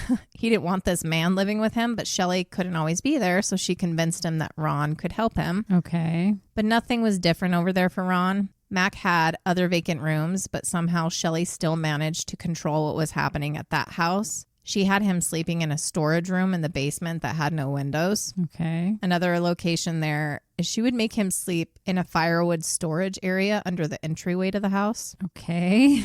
He didn't stay there every night, but she had complete control over Ron. Okay. He would never defy her anymore. Yeah. Once Nikki and Laura found out about Shelly caring for Mac, they knew something was up. Yes. They called the sheriff to see what was happening with the case. And the sheriff said, What? His answer was, well, we have another really big case going on and we're going to try and get back to it when we can. What the fuck else do you have going on in like buttfuck Washington? Right. Like, what? Right. I know. A case of donuts? Like, what the fuck are these cops doing? You know how I feel about cops. Sorry. Yeah. I'm not going to ever be nice about cops. Just not going to. Laura was livid. She was worried something was going to happen to one of these two men. And she was really starting to worry about Shane. Because remember, she hadn't heard from him in years. Now knowing that Shelly killed Kathy, maybe she killed Shane too. Yeah. Something was up. Shelly was busy manipulating Mac to leave his estate to her. Oh, no. Well, technically, Shelly was runner-up because he loved that dog so much, that's who it was being left to. Oh, no. Now she's going to kill the dog. Well, because a dog is not a human being, there are some rules that you can bend. Okay. But eventually she would get his house, his belongings, his money, everything. So, of course, that's her new daddy. Yeah. Mac made Shelly his power of attorney on September 7th, 2001. She finds these people who have no one else. Exactly. They either have no one else, you know, they're down on hard times or... Yeah, and she makes them trust her. Yep. At that time, Shelly had no money herself. She tried getting Dave to get an advance, but there was no way. Okay. She would take out payday loans. She would, of course, lie about how much they're making. It was just a mess. Yeah. This lady is a mess. And even though she would have to wait a while, she didn't have to wait long for that inheritance or whatever it was to he passed away. Start going her way, because on February 9th, 2002, Shelly called Tori to tell her that Mac fell. Pushed. She was at the hospital with them. She said that she was going to pick Tori up. Tori really loved Mac, but during the car drive back to the hospital, Tori remembers Shelly didn't seem sad. Of course not. She's seemed anxious. Rich. Yeah. She was about to get something from him. And when they got there, Mac had already died. So Tori was really overwhelmed with emotion. Shelly didn't cry once. Of course not. She's a psychopath. But how Mac died did come into question. Okay. Even the doctor at the hospital referred him for an autopsy and alerted the prosecuting attorney's office. He seemed to have died from blunt force trauma. And of course, Shelly's like, well, he fell. He hit his head.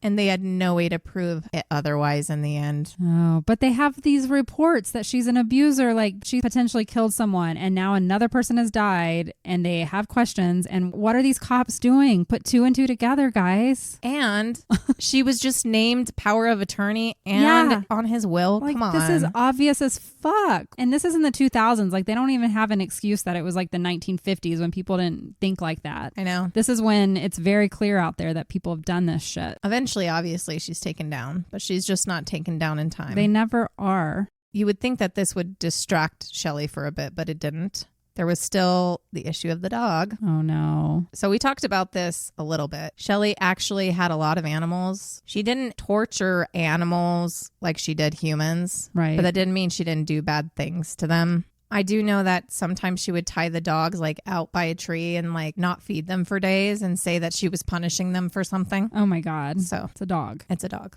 But it wouldn't be crazy for her to kill an animal for an Money. inheritance. Right. But she didn't have that yet. And Ron's punishments became worse as Shelly waited for her payout, which would have been a $145,000 estate. So it's not like $1 million home, but it's money. But she'll blow through that at Target in like a month.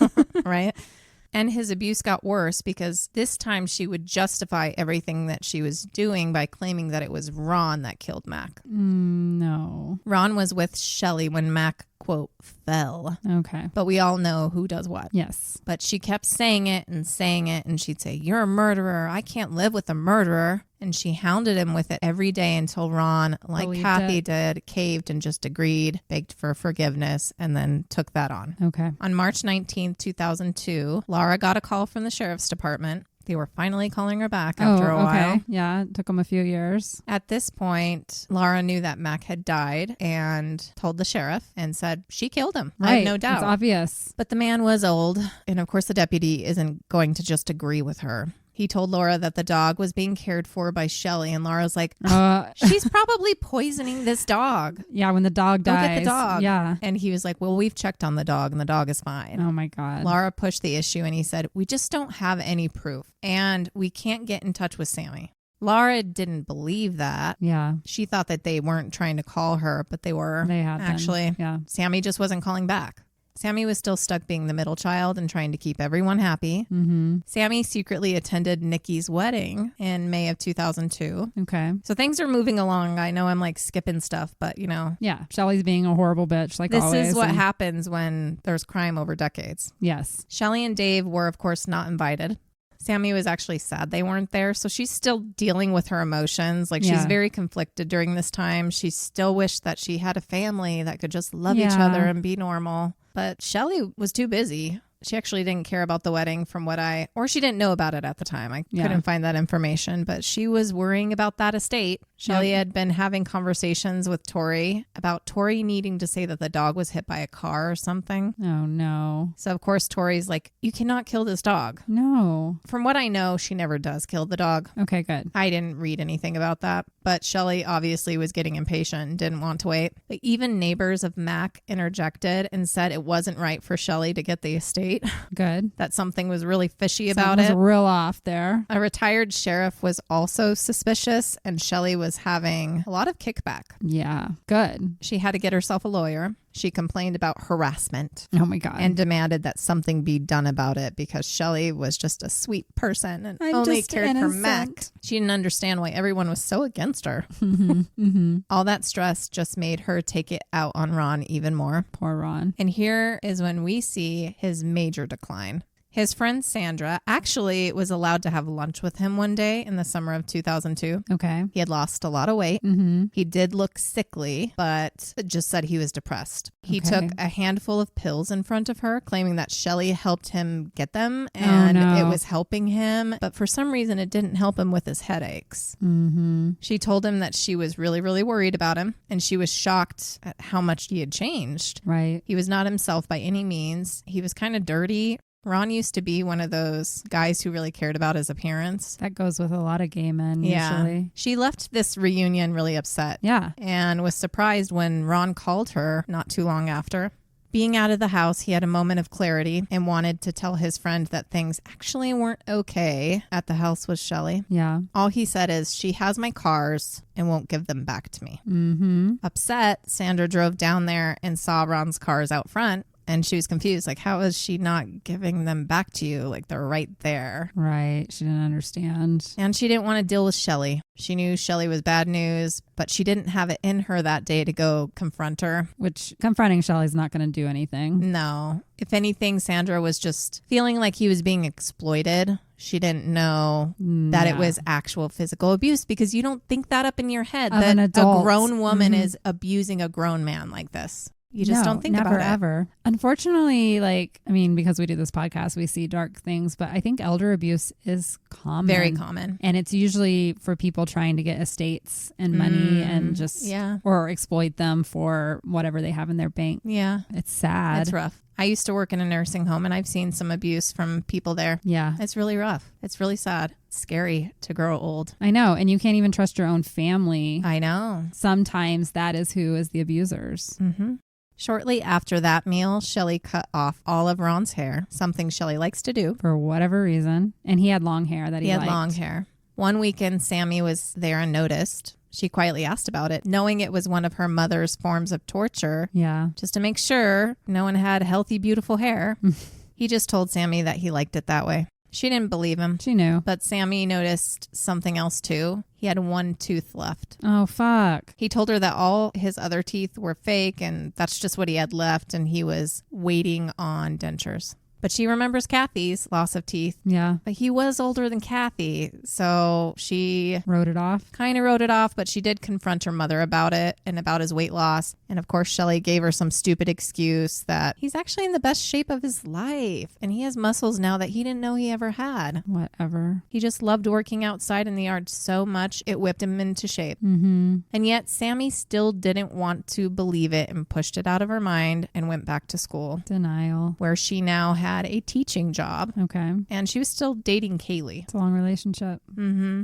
Now, remember those letters that Ron had sent to his family and all that drama that happened with his mother? Well, that's still going on. It wasn't spelled out from what I can remember, but I'm pretty sure from those letters that Shelly dictated whatever Ron wrote. Yeah, of course she did. One day, a sheriff's deputy showed up to the house to serve Ron a restraining order from his mother. Okay. No one was prepared, and Ron was actually out on the porch that day. This was now spring of 2003. Okay. Ron immediately ran into the field beyond the fence, and he was now really skinny. Mm-hmm. The deputy yelled after him, but he went to the door. No one answered. Shelly was inside, but she didn't answer. Okay. Instead, she called the deputy not long after and asked to meet him in town. Okay. The deputy said he had to serve Ron papers, and Shelly lied, saying that Ron was living in Tacoma.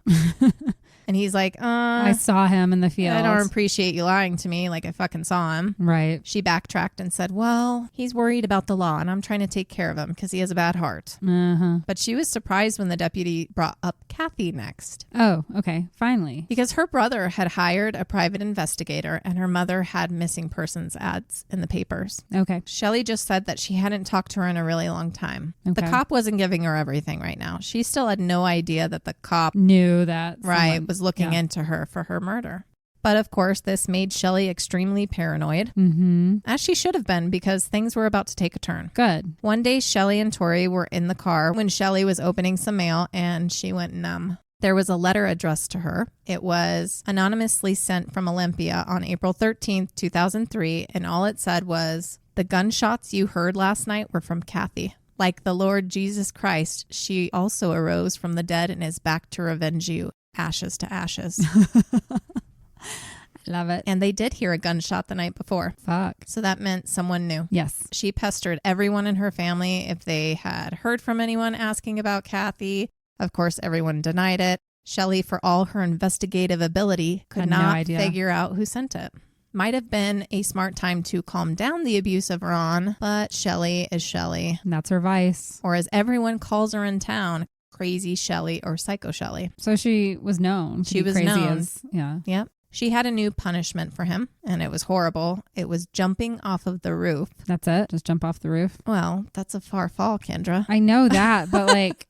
How many times can a guy do that before he dies? Like, yeah. What is she thinking he's gonna break bones? She did make Dave join in on yelling at him to do it again and again once. Wow. Or twice. I can't remember how many times he did this, but it became another one of her favorites. How did he not break into pieces? He's a fragile older man. Well, it did hurt him. Yeah. Shelly would yell at him to climb the banister, get on the roof, and then jump again and again. One day he was crying the entire time and his feet were bloody because he wasn't landing on grass. He was landing on gravel. Oh my God. Tori saw some of it and heard it all happening. She was sure at one point he broke his leg. Yeah. Shelly made him do it so much that his feet started to ooze blood and pus at the same time as time went on, because throughout the day, he was still made to do yard work barefoot. Oh my gosh. Tori couldn't understand how he could continue walking. After a jumping session, Shelly had her own way of tending to his wounds, similar to how she used to clean Kathy with bleach. Oh no. She would heat up water on the stove in a large pot and make him put his feet in it, but not before Shelly added the bleach to the pot. Oh my God. And he would scream in agony. Tori, being close by, remembers that it smelled. Yeah. All the girls are now seriously triggered by bleach. I bet. She just remembers thinking that it was burning his skin off. It probably was. And one time it did happen. Shelly made the water too hot one day and his skin literally fell off his feet.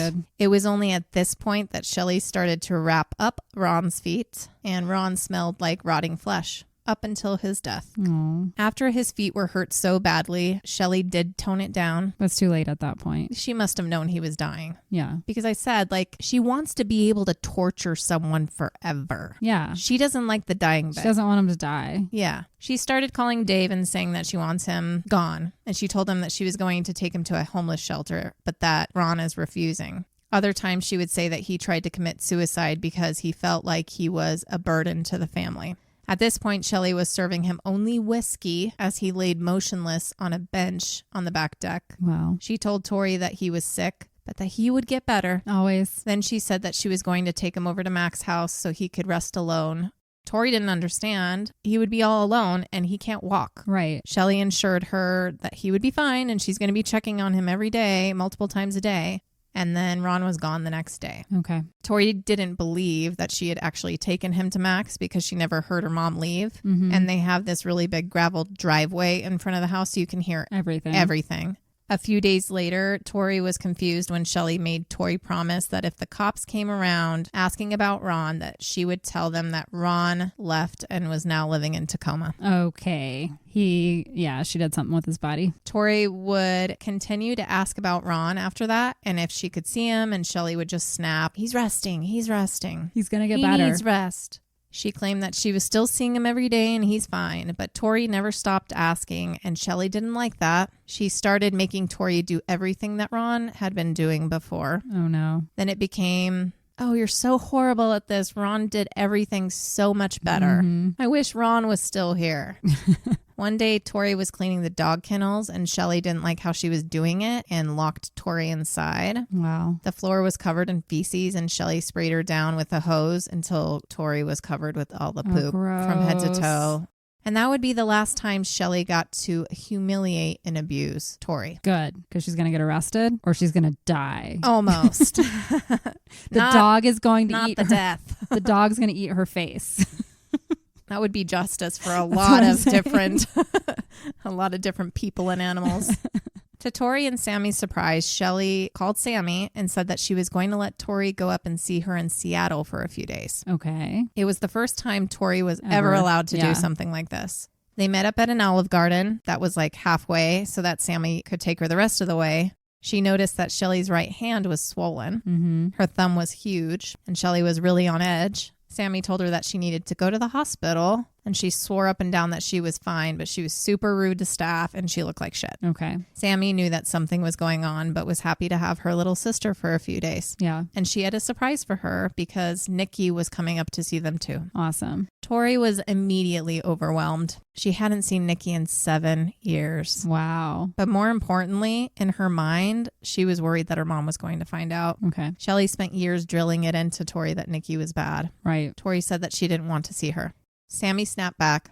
She hadn't been able to talk about Nikki openly with Tori because of her being in contact with Nikki. All this time it was a secret. Yeah. Sammy said, "She loves you."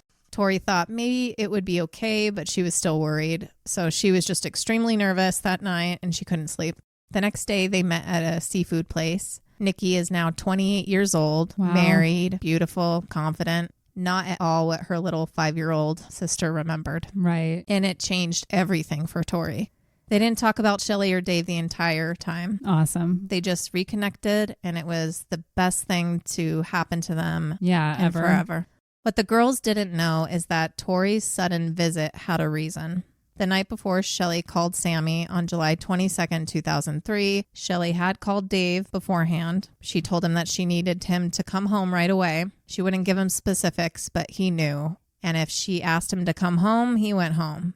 But this time he had been in trouble with his boss for something, and he actually couldn't make it back till Friday. Okay. Which was 2 days later. She didn't say that Ron was dead, but Dave knew it. He knew, yeah. And he knew why. It was Kathy all over again. Yep. And she needed his help to dispose of the body. Yep. Shelly claimed that he died in the heat laying on the back porch. Right. And she tried to save him. Of course she did. She said she did CPR, which I don't believe for 1 second. But she never took him to Mac's house. When she realized he was dead, she dragged his body into the pool building before Tori found out. She hid him in sleeping bags and stuffed him in the freezer.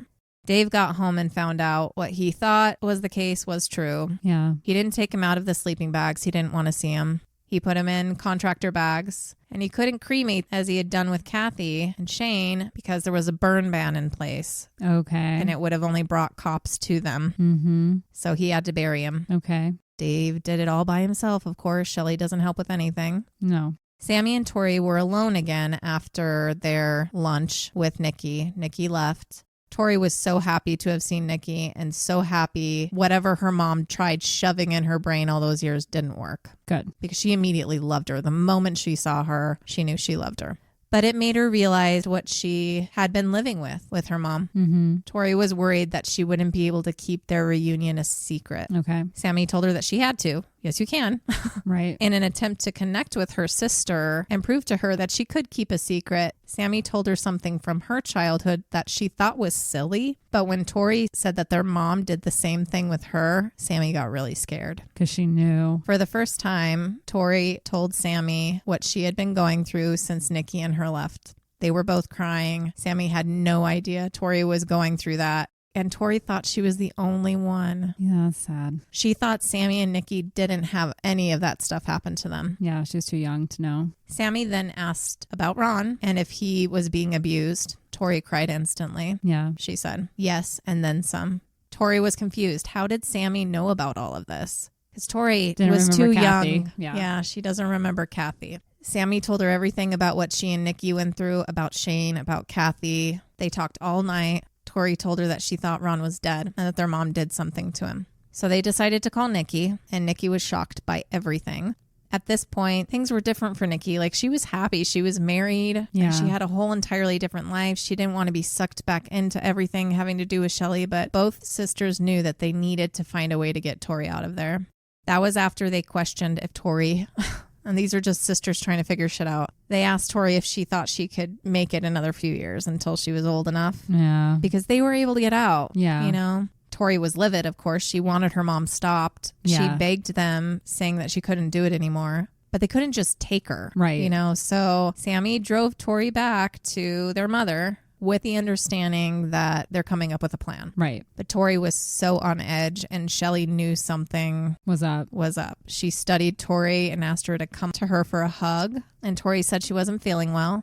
Shelly was like, oh, I guess I can give you some pills then. Oh, no. This hadn't happened with Tori yet, to her knowledge. So Tori called Sammy and told her that Shelly made her take some pills. Fuck. And Sammy's like, throw them up. Yes. Go throw them up right now. But Tori couldn't. So she started to panic, and she's like, please come get me out of here. You know, Sammy was scared because nothing had happened when Nikki went to the police. What are they going to do? Yeah. Yeah, even though she knows she might have been part of the reason that nothing came from that, but she didn't want to put her sister in more danger without... Because the cops are useless? Yeah, making sure that something was actually going to be happening.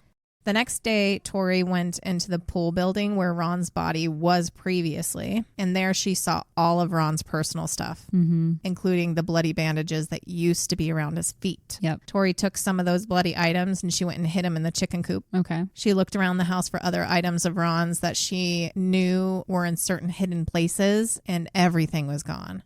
She was just trying to collect evidence. She's being a smart little girl. She found dirt with ash all over it. Knowing now the story of what happened with Kathy, Tori took some of the ashy dirt and put it in a bag. Smart. She thought it was him. He wasn't burned, but she didn't know that. She was trying to do whatever she could. Right. Tori waited longer than she wanted to at the house, but not nearly as long as the sisters initially thought it possible for her to wait it out. Because on August 6th, 2003, Nikki and Sammy went to the police together. Okay. And this time, they believed them. Good. The department prepared themselves, but not before Nikki made sure to speak her mind that they could have stopped this. Yeah, Ron and Mac would still be alive if they had listened. Nikki and Sammy drove back to Seattle and waited. Child Protective Services were supposed to take Tori the next morning. But they didn't? But they didn't. It was a tense night for all of them, but of course they didn't show up. And so Tori's freaking out. Yeah. Everybody's freaking out. It was the next morning that there was a knock on the door. Okay. Tori was at the door first. She didn't open it. She knew what it was for. Yeah. But she got scared. Quickly, Shelly was right behind her. She looked at Tori, blaming her, saying something before the door opened because she knew it was cops again. Right. They said that they were there for Tori because of child abuse. Good. And I'm sure you can imagine a Shelly in this moment. She lost it. Mm-hmm. She was outraged. I'm not abusing my child. I love my child. Tori was allowed to grab a few things from her room first, and she made sure to stop a deputy and said, "You need to come back with a search warrant. I hid some stuff of Ron's." That's smart. This kid. Yeah. Very smart. She was worried her parents were going to get rid of everything. Yeah, she knows. Of course they're going to. Of course they will, as soon as they leave. Then they took her.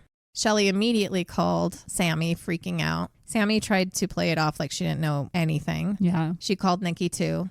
It was clear that Shelly thought everything was just about Tori. Okay. She was about to have a rude awakening. Good. By the end of the day, Dave had made it back to the house. Of course, he was called in a panic from Shelly. They wouldn't let them talk to Tori, which is karma. Yes. Remember when she said her father had raped her? Yes. And her parents weren't allowed to talk to her either? Right now. Karma. Mm-hmm. Dave decided to go to the police himself to find out what was going on. And that would be the true unraveling of everything. Okay. When Dave got there, they asked if he would consent to an interview. Mm-hmm. He agreed. They thought that this was about abuse to Tori. Right. Dave had never touched Tori. Okay. So he's like, sure, I'll answer I'll some talk about questions. that. Mm-hmm. Deep down, he knew it was more than Tori. And he's probably ready to tell his story. He's exhausted, And yeah, I think so. At first, he was adamant that he and Shelly had done nothing wrong. Mm-hmm. Shelly was an angel. She could never. Could he even say that with a straight face? Yada, yada. I think he was very brainwashed for a while. Yeah. But he quickly crumbled and started crying. He spilled the beans about what happened to Ron and Kathy. Oh, wow. That didn't take long. No. He's like, I've been wanting to tell somebody for so long. I have been sleeping on the ground for 20 years or something at this point. Long. They immediately went and picked up Shelly. But Dave hadn't blamed her for anything. He took all the blame, which is just like the whole Fred West thing. Fuck him. Yeah. Fuck this guy too, but you know what I mean. Yeah. But in both those cases, the women were far more sinister than the men. Far more.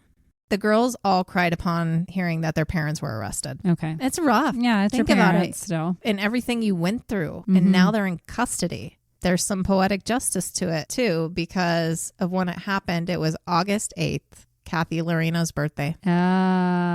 She would have been 45. And at this point, she had been missing/dead for a decade. Wow. That makes me believe in some kind of... Especially with the note, know. I have risen from the dead. Yeah. Ashes to ashes. And they're arrested on her birthday. And they still don't know who sent that note? Still don't know. Interesting. Maybe it really was Kathy. There's some witchy stuff going on there. Yeah, she met the god out there in the ocean. Mm-hmm. Or she came back reincarnated and the child told somebody, I don't know. That's true, because she died a horrible... Yeah, she died a tragic death. She could have reincarnated somewhere. That's all I can think about now after doing that episode. I'm sorry. I'm going to be so annoying. She's the dog. That'd be amazing. But then she can't write letters. No. That's why it's like, it has to be somebody's kid that has maybe emerged. And at like 4, they're like, Mom, I feel compelled to write this. Right? Interesting. I'm never going to think about anything the same anymore. No. So Dave was with investigators on the property when he told them what he had done to Shane. So he hadn't initially admitted to that, but once they got to that shed, he couldn't help himself. He admitted that Shane was in the ocean. There was nothing left of him. And that's also when everyone else finally found out what happened to Shane too. Yeah, that's heartbreaking. It broke all of them. Yeah. Most of them had a feeling, But then to hear it and hear the details. Right. Because it's really sad. He lost his life at 18. For no reason. For no fucking reason. And for Dave, killing Shane is what fucked him over more than anything. Absolutely. He shot him in the head. Mm-hmm. And that was like his son. Yeah. He didn't spend a day or night not thinking about it. But in the end, Dave was the perfect victim, I think, for her, for Shelly. Yeah, because he did her bidding. I truly do believe that if he didn't meet Shelly, he would have never gone down this path whatsoever. No, I agree. Ever. He obviously has a guilty conscience He about probably it. might have gotten in a bar fight with someone or something, but he wasn't a violent like man. This. Yeah. No. Whereas Fred was going to do, he's already, hurting women and killing before he met Rose. Oh, yeah. She just amplified it. Yeah. This guy was a little different, or a lot different. Yeah, he was going to take her children for her dying. Right. And nothing was ever sexual, There was no sexual intention there. It was an honest, I'll take care of the kids. Anyway, as Shelly and Dave awaited sentencing, of course they were all over the news constantly. The girls had to avoid the TV. Their crimes were dubbed the Raymond torture killings, and like many others we've come across, the House of Horrors. Like we said in the beginning, know. too many houses of horror. I'm just going to start calling every episode that we put out House of Horrors. House of Horror version 1000. We can just start a volume of all the different House of Horrors. Instead of lab reports, we just do a different House of Horror. Nikki, Sammy, and Tori stayed out of the media. They didn't want any part of it, which is good. Not. They're young girls. Right. They promised each other that they would not talk to anyone, like forever. Okay. Sammy was able to get guardianship of Tori. That's sweet. Within 2 weeks of her being taken. So that's really good. Very good before she got put in the system. Yeah. Dave was originally charged with first-degree murder for Shane, but pleaded down to second-degree murder in February of 2004. He also pled guilty to unlawful disposal of human remains and rendering criminal assistance. He ultimately backed up what his daughters said they had seen. Good. In the end, Dave was sentenced to a little under 15 years in prison. Okay. Which is probably still better than sleeping on a tent. Yeah, I mean, I'm like trying to think like I'm conflicted about him because he killed Shane. He shot him in the head in cold blood, and Devil made me do it. Shelly made me do it. All of that, you still killed somebody, and you had the decision not to do that. So I am very conflicted when it comes to Dave. And I told you that in the first part episode that you're just going to be a yo-yo when it comes to him because he is both a victim and a perpetrator. So yeah, he is. And Shelly, well, fuck. Well, she deserves every horrible thing that could come to her. They couldn't make first-degree murder stick for her. Shane and Kathy were gone. There was no evidence. And the autopsy for Ron, who was found on the property, didn't prove that he was murdered by who. They couldn't determine how he actually died. But they have witnesses. Yep. There are famous cases where people go away for life sentences sometimes without a body. Maybe it's just the state. Yeah. I don't know Washington's laws or whatever. 10 months after her arrest, Shelly entered an Alford plea. What's that? So we covered this actually in the Arpana Janaga murder. It was one of our Halloween episodes last year. Go listen. It's a great one. An Alford plea is when someone pleads guilty but maintains their innocence. That's right. They do the time for the crime, but know that if it went to trial, they would do more time than they would that's right. if they didn't plead guilty. In Shelly's case, this was probably suggested for a multitude of reasons, including the multiple warnings that the sheriff's department had about who she was. Yes. And didn't do something about it. And they didn't want to look bad in trial. Exactly. Oh, that makes me so angry. In the end, Shelly was sentenced to just a little more than 22 years in prison. And how old is she at this point? 40s? So she's 50 years old at this point. Okay, so if she got 22 years, that would keep her locked up till she's 72. But I don't know, even at 72, I could see this bitch doing some stuff to people. Seriously. Probably like in a nursing home or something. Exactly. As a patient at the same time. Yes. Like you don't want to be her roommate. Just like choking her neighbor for the fun of it. Anything. And of course, this whole time, she never admitted to anything. Of course not. And she's not to blame for anything. Just like when her family tried to take her to therapy, she doesn't see anything wrong in anything she's ever done. Did they do a mental evaluation of this woman ever? No? Yes, I think so. I don't have the exact on that. I do have like information from a doctor that talked about the type of person she is. So I want to talk about that for a second. Okay. But I don't know if it was like an exact medical diagnosis type of thing. So jumping forward right away, Dave was released from prison in 2016. So he served almost his whole sentence. Yeah, he was 2 years short of his original sentence. He still lives on the Washington coast. Okay. He has some health issues now, but he works just as hard as he did before. Now he works at a seafood processing plant, or at least last that's known about him. Okay. He is in contact with his daughters. Good. Tori and Sammy. Okay. Tori more than Sammy.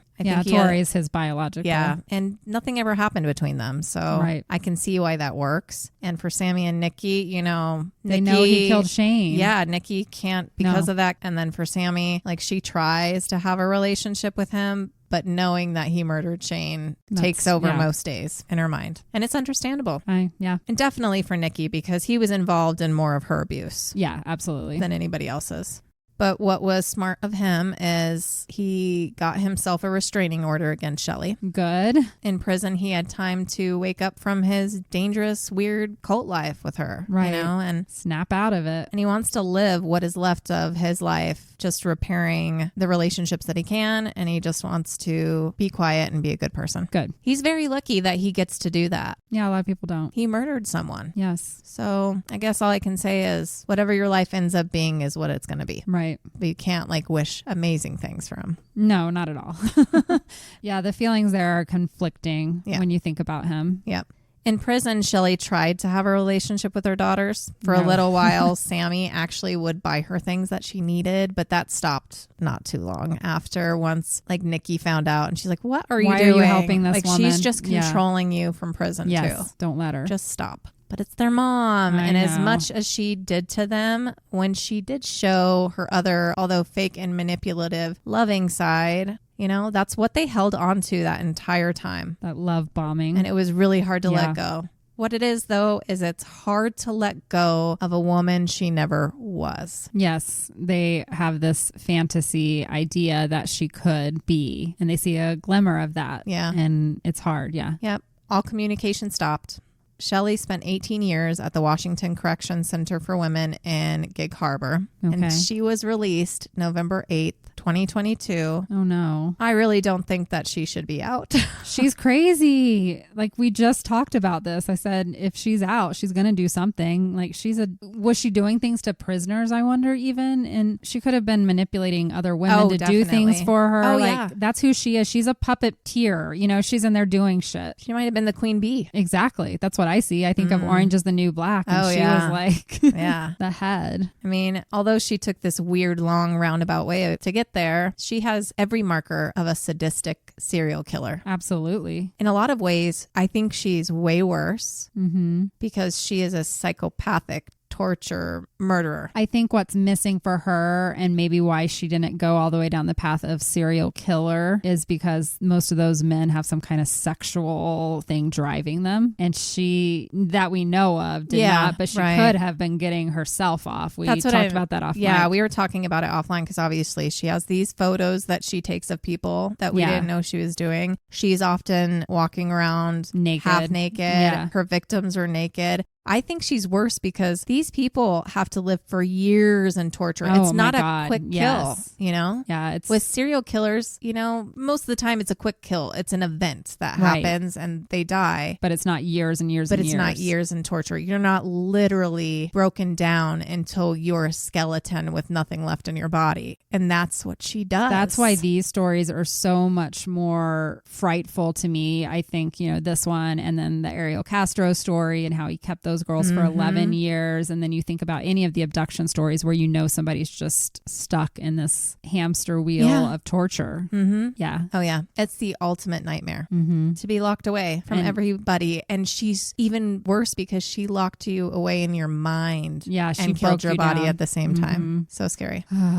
She's a master manipulator. Yep. Narcissist, obviously. But I'm like, what else is there? Yeah. Sociopath. Yeah, sociopath for sure. Maybe. I don't know about schizophrenia. I don't see that. Maybe. I think so, because she could jump on you in a second. Yeah, maybe there is something going on. And that's why she's like sweet one minute, like the Dr. Jekyll, Mr. Hyde kind of thing. Yep. I don't know. Well, thankfully, Nikki, Sammy, and Tori are doing great. Good. And they got to escape this. I'm not sure how they feel now with their mother out. Yeah. I hope they're ignoring her existence and have their own restraining orders and whatnot. But the only reason we know this story is because they helped to write the book If You Tell. Okay. As soon as they got word that their mother was going to be getting out, they knew that they needed to warn people. That's smart. Because she's probably going to change her name. She's probably going to move to a new area, and she's going to look for victims. Exactly. Mm-hmm. And they're worried about that. They didn't want another person falling victim to her. No. And it's as simple as that. Yeah. So they did the good thing. Yep. To get warning out there. And I am so happy for Nikki. She became an amazing woman for being the brave person she was her entire life, and to deal with everything that she did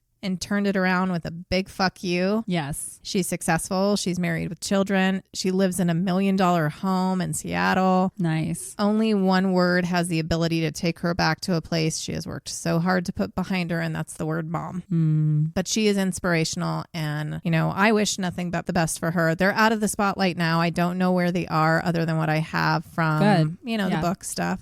Sammy is an elementary school teacher. Aww. Although she moved away for a time, she actually is living back in Raymond now. Okay. She's married with children and spends her days spreading love to children. Good. And I think she might be married to that guy. That's crazy. I tried to confirm it, but like almost all the way till the end of the book, it was just his name mentioned. It would make sense if she's still married to him if they live in Raymond, because that's where they both came from. Yeah. Which is really neat, because then that means they were together sweethearts. Since teenagers.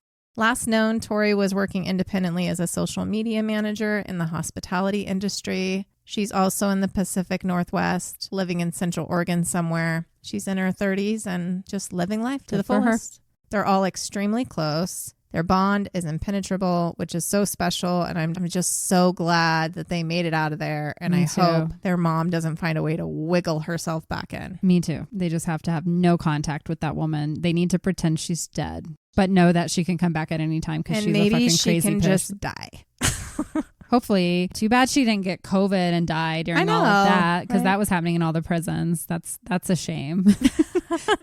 There's lots of horrible people walking around while good people die. So it's true.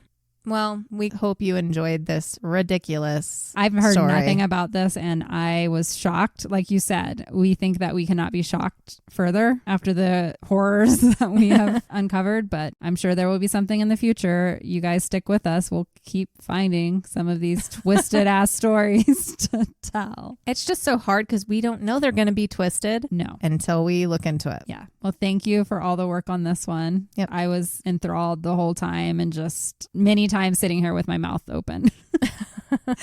Or just shaking my head because I don't know what to say. It's just insane that a mother could do this to their own child, and then to go and other get people people who are struggling. It's just it's evil. Yes, it is. Just there's evil people, and they'll just keep doing their shit forever until they are stopped in prison or die. Yeah, there's no reforming some of these people. No, she is not someone who can ever be reformed. She was a problem since she was 6. Yeah, several screws loose in that Shelly head of hers.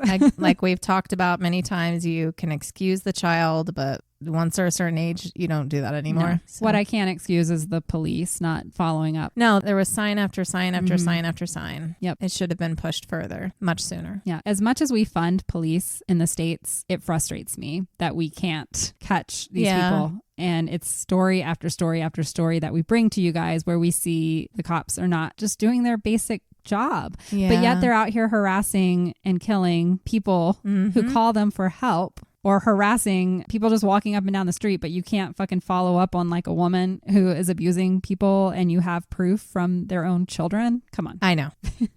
Anyways, okay. Well, thank you guys. We will be back next Tuesday with another story. And while you wait for that, check us out on social media. We are on Facebook, YouTube, TikTok, and Instagram, all at Lucid Lab Podcast, one word. Please send in your lab reports, episode suggestions, or Jeopardy questions to lucidlabpodcast@gmail.com. Until the next House of Horror. Oh my gosh, yeah.